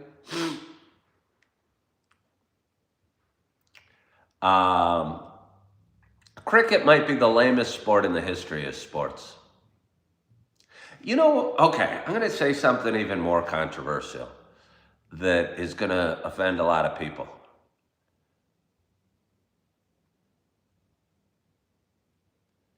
I think pickleball is going to fade away. I watch, they have like professional pickleball players. I'm telling you, I played it as a sophomore in high school, and I hadn't heard of it. That was like 1984, and I hadn't heard of it again for 30 years. And they started talking about pickleball about 10 years ago. And now, like, there's pro circuits, and there's guys wearing fancy clothes and professional rackets, and they barely move. And they're like, you know, they barely move. It's cool for what it is. It's cool for what it is. Well, Joe, you're saying trends come and go, but I'll tell you what, golf's been around for 200 years. I'm telling you,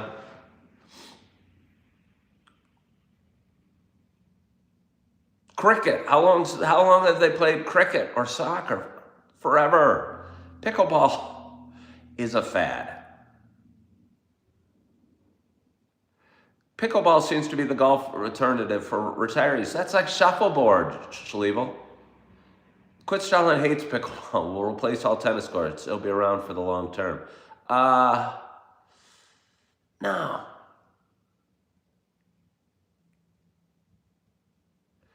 I don't know. I watch these professional pickleball players. I'm not super impressed. I don't think they gotta have quick hands. You don't move a heck of a lot.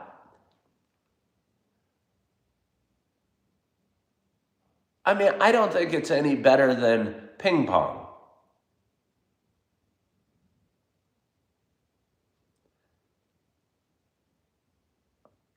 So I just think the fate of pickleball, if I could, and again, I'm usually early into my investment thoughts, but I'm never wrong. Some might say early is wrong. I don't bet on the long-term success. I mean, again, yeah, I wouldn't bet on the long-term pickleball trend.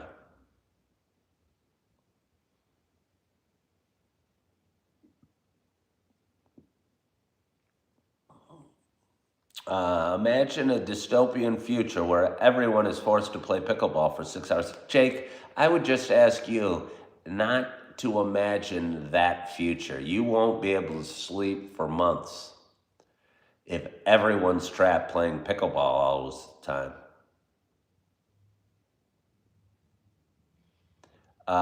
Somebody liked watching the ice skaters and Irish dancers. Well, that's all cool. Yeah, no, I mean, if somebody wants to dink the ball around on a court, that's fine. Uh, but it just took off. And there's like teams. I mean, I don't think I've ever seen a sport created like that one. Is there anything similar to that? You know, like almost overnight there was a sport. You could maybe say it like skateboarding went from a thing kids did to a professional sport, or snowboarding maybe. I would say like snowboarding might be something. Frisbee golf's still fun. Yeah, I remember frisbee golf. I still think that's fun. But oh, you think frisbee golf was like that? Don't they still play frisbee golf? I mean, I think it's a nice leisure activity. I don't think it should be, but frisbee golf was never the, okay, maybe you could, frisbee golf obviously never got to the hugeness uh, of pickleball right now. I think frisbee golf's nice walk in a park and easy enough activity for anybody to participate in. But when I go to work, a lot of times there'll be professional pickleball on. And I'm just going, and they're dinking it back and forth. I'm just going, come on. Come on. Connie McCabe says she has a frisbee golf set up on your property. I used to have one. I gave it to my daughter and her boyfriend.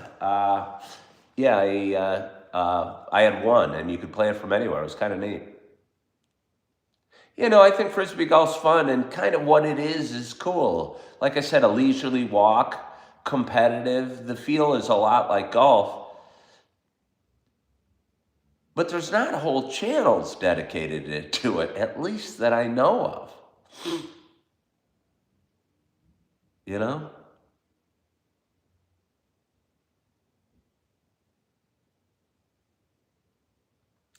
Joe Jean says her hand-eye coordination isn't good. Well, then you could play Frisbee golf because you would struggle with pickleball or ping pong. Low-impact sports gain social traction. Well, yeah. But again, I just think, I mean, are we saying that tennis is dead? Wait a minute. How come my tea kettle's not boiling yet? Is tennis done? Did tennis get revealed as just kind of a silly sport too?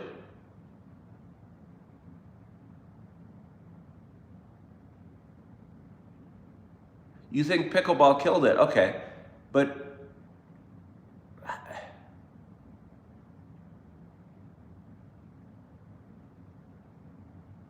you think pickleball killed tennis? I mean, but still, they play the Grand Slams and there's the US Open.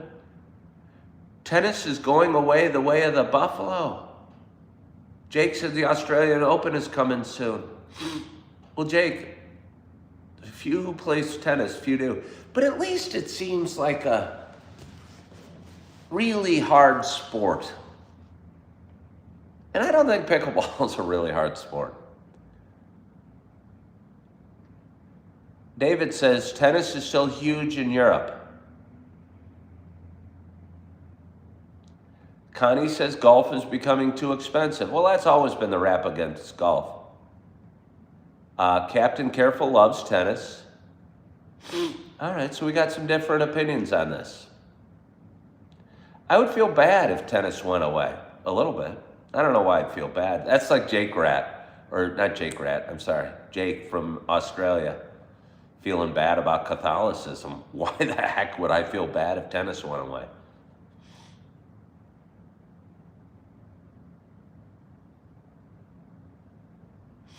Rebecca Tilley said her cousin won Wimbledon.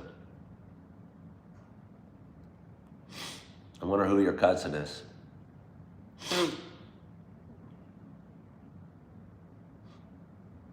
There's something about the history of tennis, the grass courts of Wimbledon.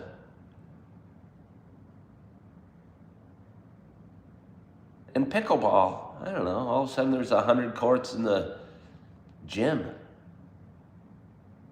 Yvonne Goolagong, that's your cousin?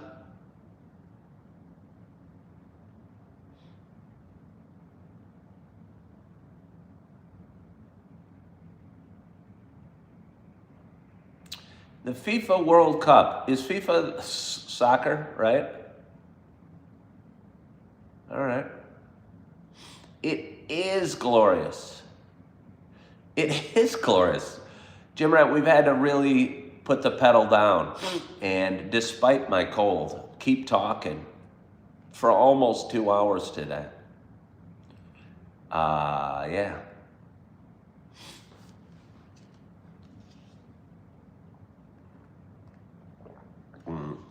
Oh, that's nice.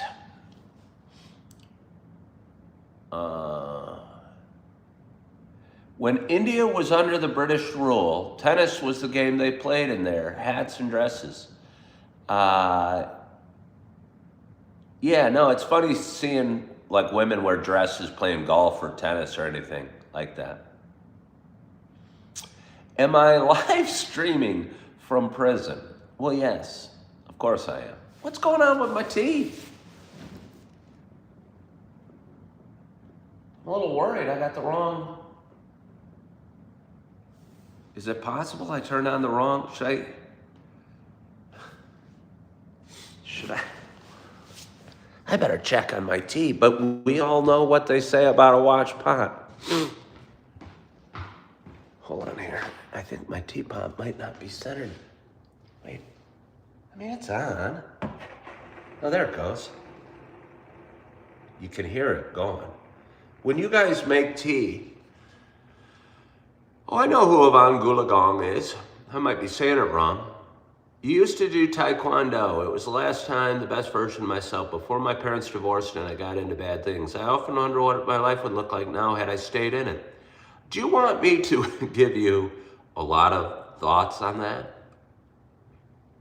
You got into bad things. and you're wondering why you don't do Taekwondo, why don't you say, I'm not going to do bad things today, and I'm going to do a little Taekwondo practice. I don't know, whatever that looks like. I don't really know much about Taekwondo, but do some push-ups or something, or do, I don't know, do some basic Taekwondo moves. There's no need to give up on your life and wonder what your life would look like. I mean, you can, but again, they say the best time to plant a tree is 30 years ago, and the second best time is today. So if you're wondering what you're, stop doing bad things. Why are you doing bad things? You're 33 now. Johanna. Okay, Johanna, do we know each other? I know I did a video with you. But why are you doing bad things? Are you no longer doing bad things? Schlevel, you're a sinner in almost every world. You're a naughty, naughty girl, Schlevel. You run your coffee make... I could see that. I bought a tea kettle. You were scrolling and you came across people talking about tea. Best tea is Yorkshire tea. Well, I hope you enjoy your Yorkshire tea. I'm not going to be drinking Yorkshire tea. I'm going to be having Earl Grey again today. Maybe what's held me back from the mega international audience that my quality content, wait, I'll do it again, but I can't afford it, and I stopped doing bad stuff. This was just my teens and my 20s. You started turning your life around in your 30s. Well, keep it up. Way to go. Way to go for you, Johanna. We don't have to argue about what the best tea is, guys. We don't even have to argue whether we like tea or coffee better. I'm drinking tea today because I have a cold, and I bought a teapot, which I hear gurgling over there. But I think generally I'm going to be a coffee guy. I think tea is healthier for you. There's no doubt about it. I was drinking coffee the last couple days. Jesus loves you. I was drinking coffee the last few days and not really enjoying it.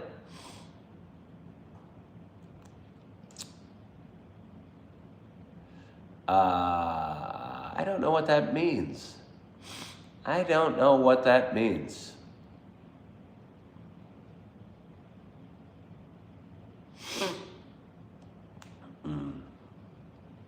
How many cups of tea have I had? I'm still using the same bag. I could get out a new bag.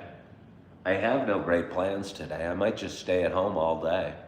I have plenty of food, bought plenty of fruit, got some ice cream.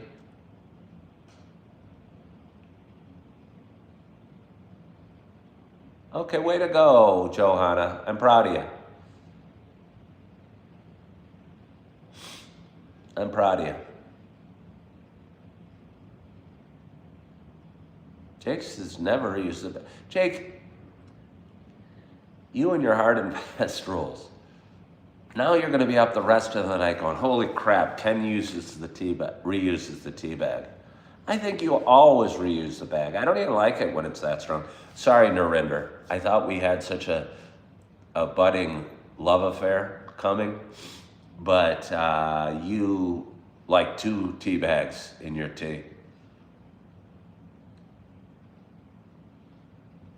They seemed like such a cute couple.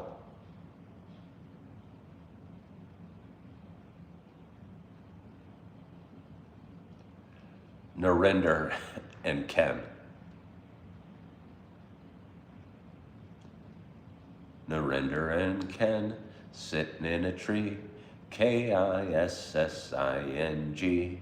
First comes love, then comes marriage, then comes Kenny in a baby carriage. All of that was laid out in front of us.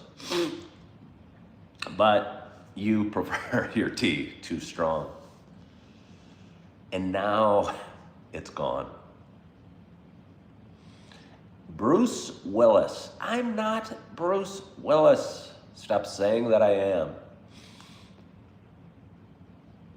Leave poor Bruce alone. That's an old kid song. It certainly is. Who, and I don't even know really how it ends. Then comes who in a baby carriage? Does that make any sense? Who comes in a baby carriage? Hello, Marwa. Do you know what happened today? While we were sitting here, we rocketed through 10,000 subscribers. What do I do for work? I have 3 jobs. I was a realtor for 17 years. I got divorced. My wife and I were partners. It was an ugly divorce. I did not want to continue in real estate. And I have been bouncing around trying a few different things. I'm twice divorced. I have 4 beautiful kids.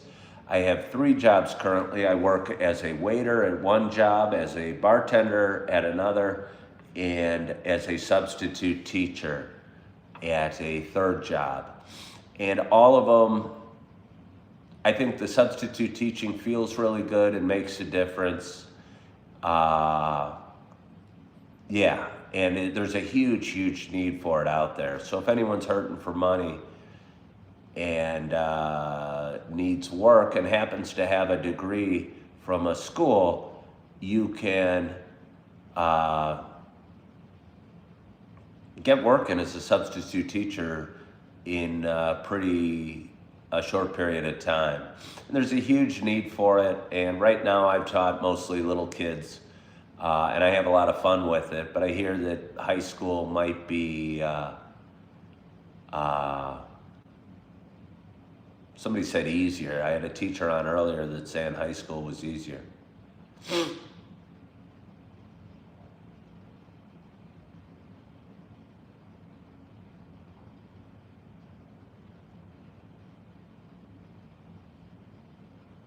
You think I'd be a strict teacher? I don't know. I'm a big kid at heart.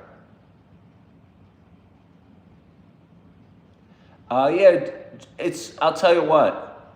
I've only done subbing a few times, but it feels real good. If I had to do it every day with the same class, it might get hard. But moving around from school to school and meeting new people is fun. But if you were in the same room every day, it might be more challenging. They do pretty well, though. I saw there was a job opening for a teacher in a school, and I think they start them at like 68 grand as a starting teacher in a school in the area.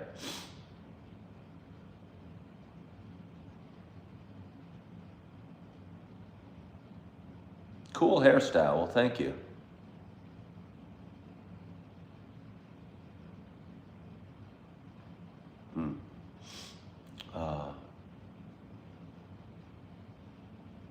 Can I guess your age? No. I can't guess your age.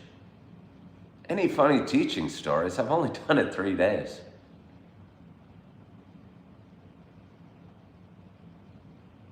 Yeah, I've only done it 3 days. So no, I don't have any funny teaching stories, just cute ones. What the heck's with my tea? What is with my tea? Let's see. Oh! Boo, boo, boo. I hear it gurgling. I hear it gurgling. Well, should we wait for it actually to steam or to whistle?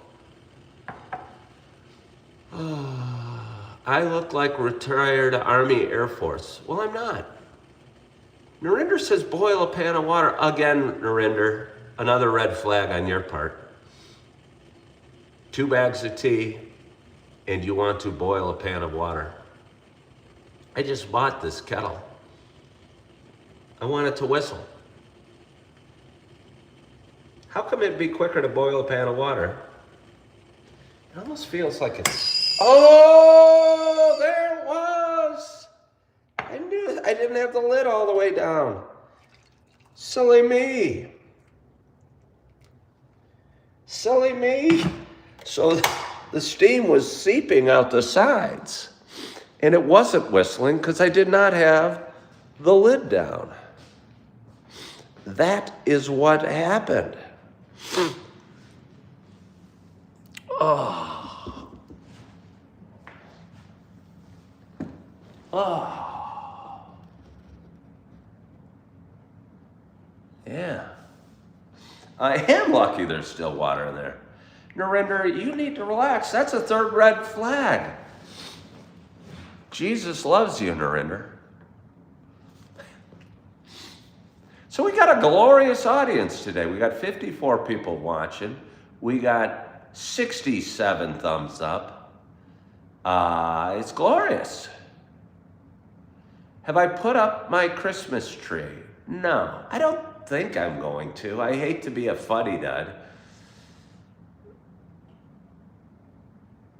I mean, I live by myself. I mean, if it gets worked out that my kids are coming, I'll probably get a Christmas tree. But if I can't, I may not.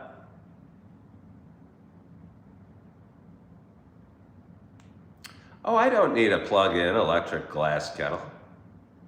Jake, you're on thin ice. Why don't you go to bed? Melina, I hope you have a wonderful day. I hope you have a wonderful, wonderful day. You guys don't get to vote on whether I get a Christmas tree or not.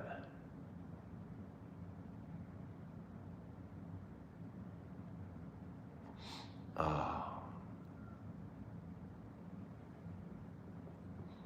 You don't get a vote. Maybe you do get a vote. Maybe, but only if I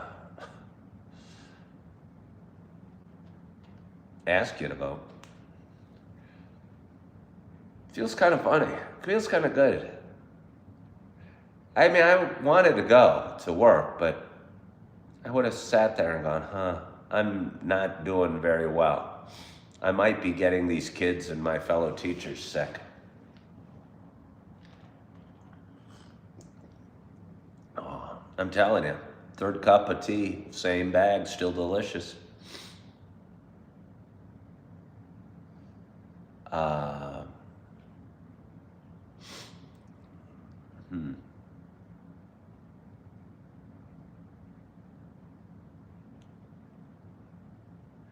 I love you that much. Rebecca, you know. I mean, I thought Narinder and I were a thing, but I love you all. And not only do I love you, but Jesus loves you. Yeah, so we have a glorious audience. We got 59 people watching. We got 70 thumbs up. Okay, Narinder, I like that. You can reuse bags up to 3 times. Well, that's nice.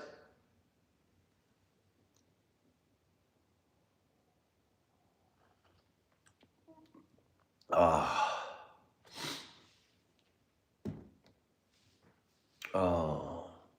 got a little soreness in my throat. Or not in my throat, in my neck. Maybe it's because I'm doing this. What if I changed you guys to over here? How would that feel? Maybe changing my angle might be a little good. You're with Narinder on the tea. What, 2 bags in every cup? Or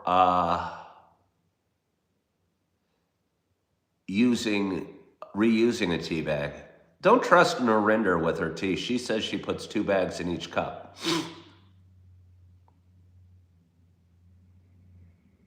All right, Joe.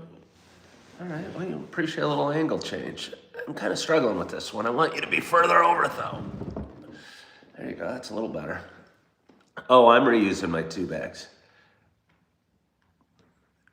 Jake, we got a new viewer from Jake, named Jake, and he's problematic. You put the bags in my plant pots, great as fertilizer. Wait, do you open them up? Do you open up the tea bags, or do you just throw them in the tea? Wait, I just reuse it maybe twice only. I'm having 2 cups in a row. No, we can get it to your house. That's strange.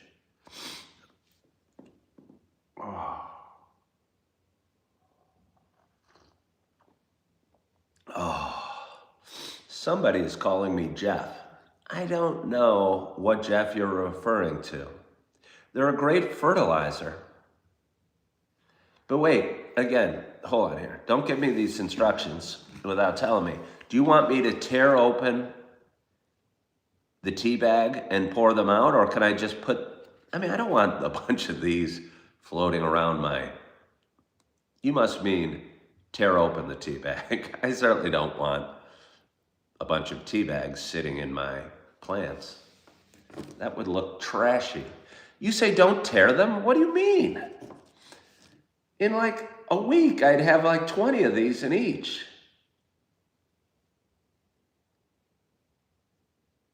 Narendra? I don't want to. Narendra?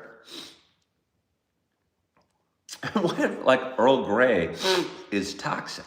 Maybe it's only good for a certain type.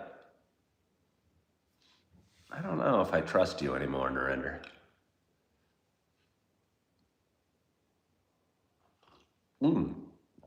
You just throw these in for a week and then you remove them? What does that do?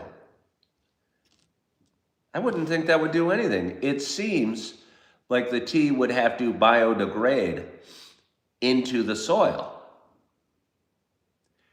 Are you saying that like tea, it feeds the soil? I'm giving you a skeptical look, Narendra. It seems that would just like drip tea in.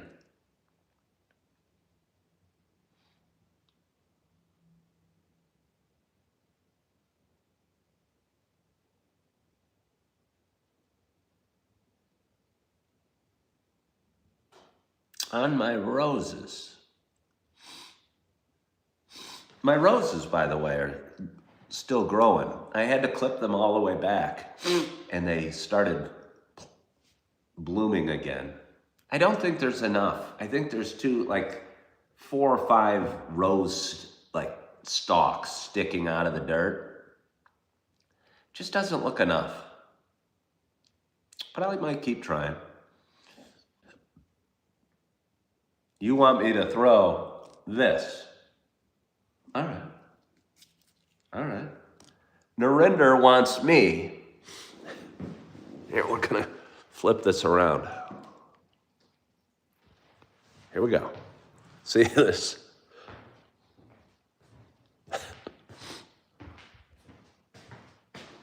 Hold on here.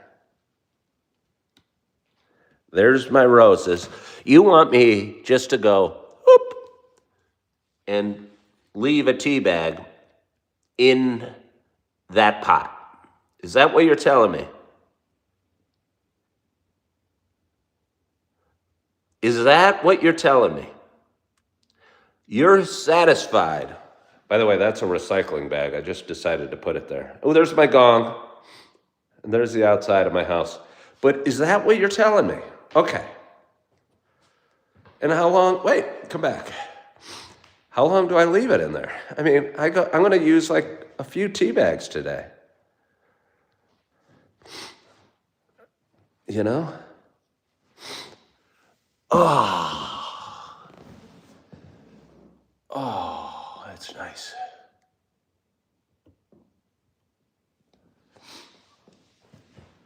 Let's see. Now you're telling me to put pot coffee. Somebody's saying that doesn't make sense.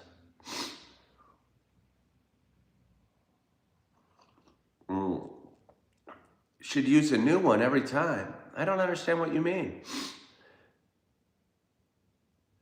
I don't know what you mean. Julie Flanagan, you're telling me I've done good things by throwing a tea bag in there. I'm going to Google this. I just don't understand, because at best, a little tea would drip out. But it's not going to have time to biodegrade. And it just seems like I'm using that as a garbage. You ladies know. Yeah, somebody's saying it'll get moldy.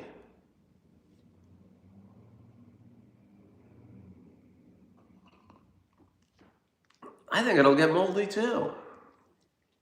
Flanagan, Narinder, what are you guys talking about? What have you guys been smoking this morning?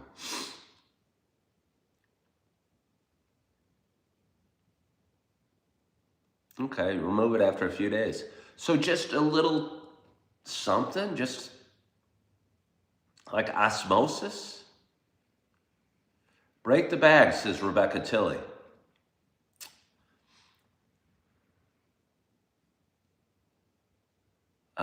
Am I going to test some phones? I'm not really planning on it.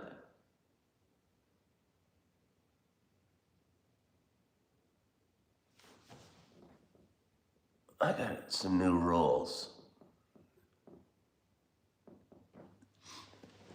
There we go. Yeah.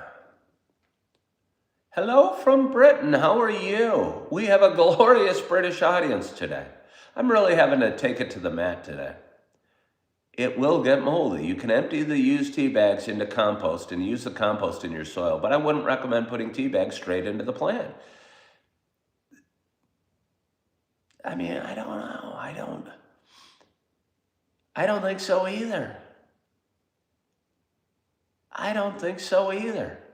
I think Flanagan and Narinder are together smoking some of that wacky weed with Connie.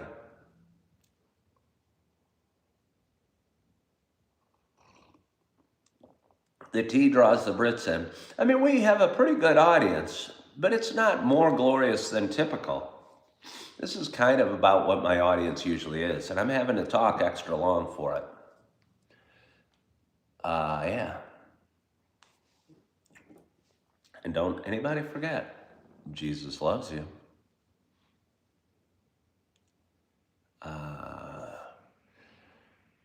Yeah, anyway, it's Monday morning. I mean, I kind of feel I should go, because I don't really have any more to say to y'all. I don't really have any more to say to you.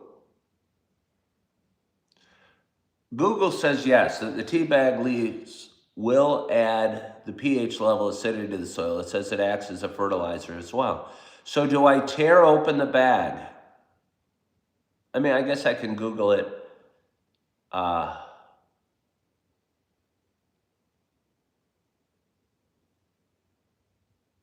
Wait, you can actually put coffee grounds in your plants too. Well, Julie, I got a ton of those. You know what I mean? How often? My plants are kind of doing fine.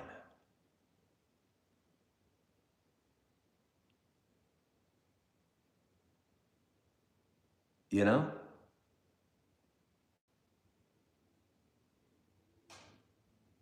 What would little Jesus do? I don't know. Little Jesus, what would you do with the plants, with the tea bags? Flanagan's telling me about coffee grounds. My plants are doing great without any tea bags, without any coffee grounds. I have a lovely garden in my apartment. Do you want to meet my plants? Should we go on a little tour? All right. Since you obviously want to go on a little tour of my plants. My first plant I bought was back in June. And this is it. This is a Majesty Palm. It is grown. It used to be probably about 2 feet smaller and much less wide. I used to fit there and not cause much noise. I give it 1 cup of water a day. It doesn't need coffee grounds, 1 cup of water a week. Doesn't seem to care for coffee grounds or tea bags. I'm very pleased with it. It's from Madagascar. It grows 15 to 20 feet along the banks of rivers. This is my hibiscus. I bought this on Father's Day, and we named it Morgie because Morgan picked it out because she likes pink, and it when it blooms, it's kind of quiet in the winter, but when it blooms, it has pink flowers, and it's really pretty. Here is my plant that's a monstera. Somebody told me it needs a climbing stick. So I put a half of a fishing rod in there. You can see that. Kind of embarrassed that the plant is not climbing up my fishing rod quite like I'd imagined. But the monstera is doing wonderfully as well. And I've already introduced you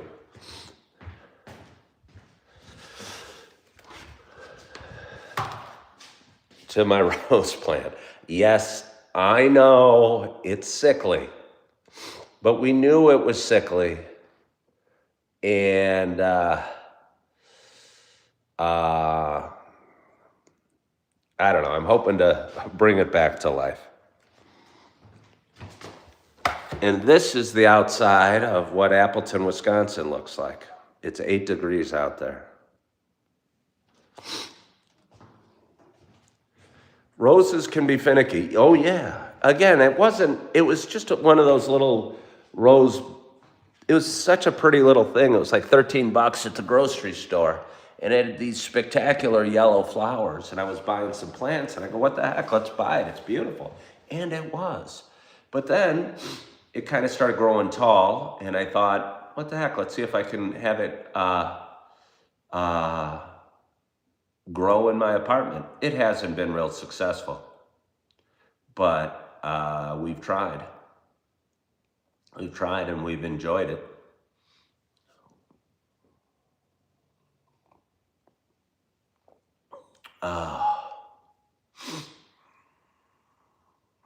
Everyone's sad for you to go, Narendra.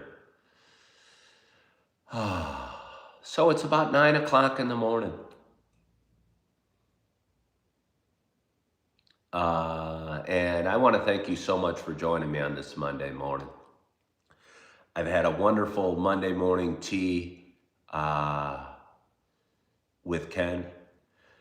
And I guess I'm looking forward to a quiet day at home today.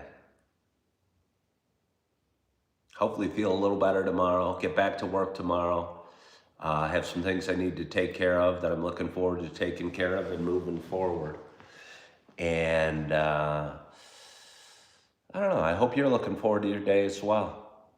I want to thank you so much for joining. I hope you had a great weekend. You had a nice Thanksgiving holiday, and that you are feeling good, that you are loving yourself, that you're forgiving yourself. And as always, I hope to talk to you soon. Bye-bye.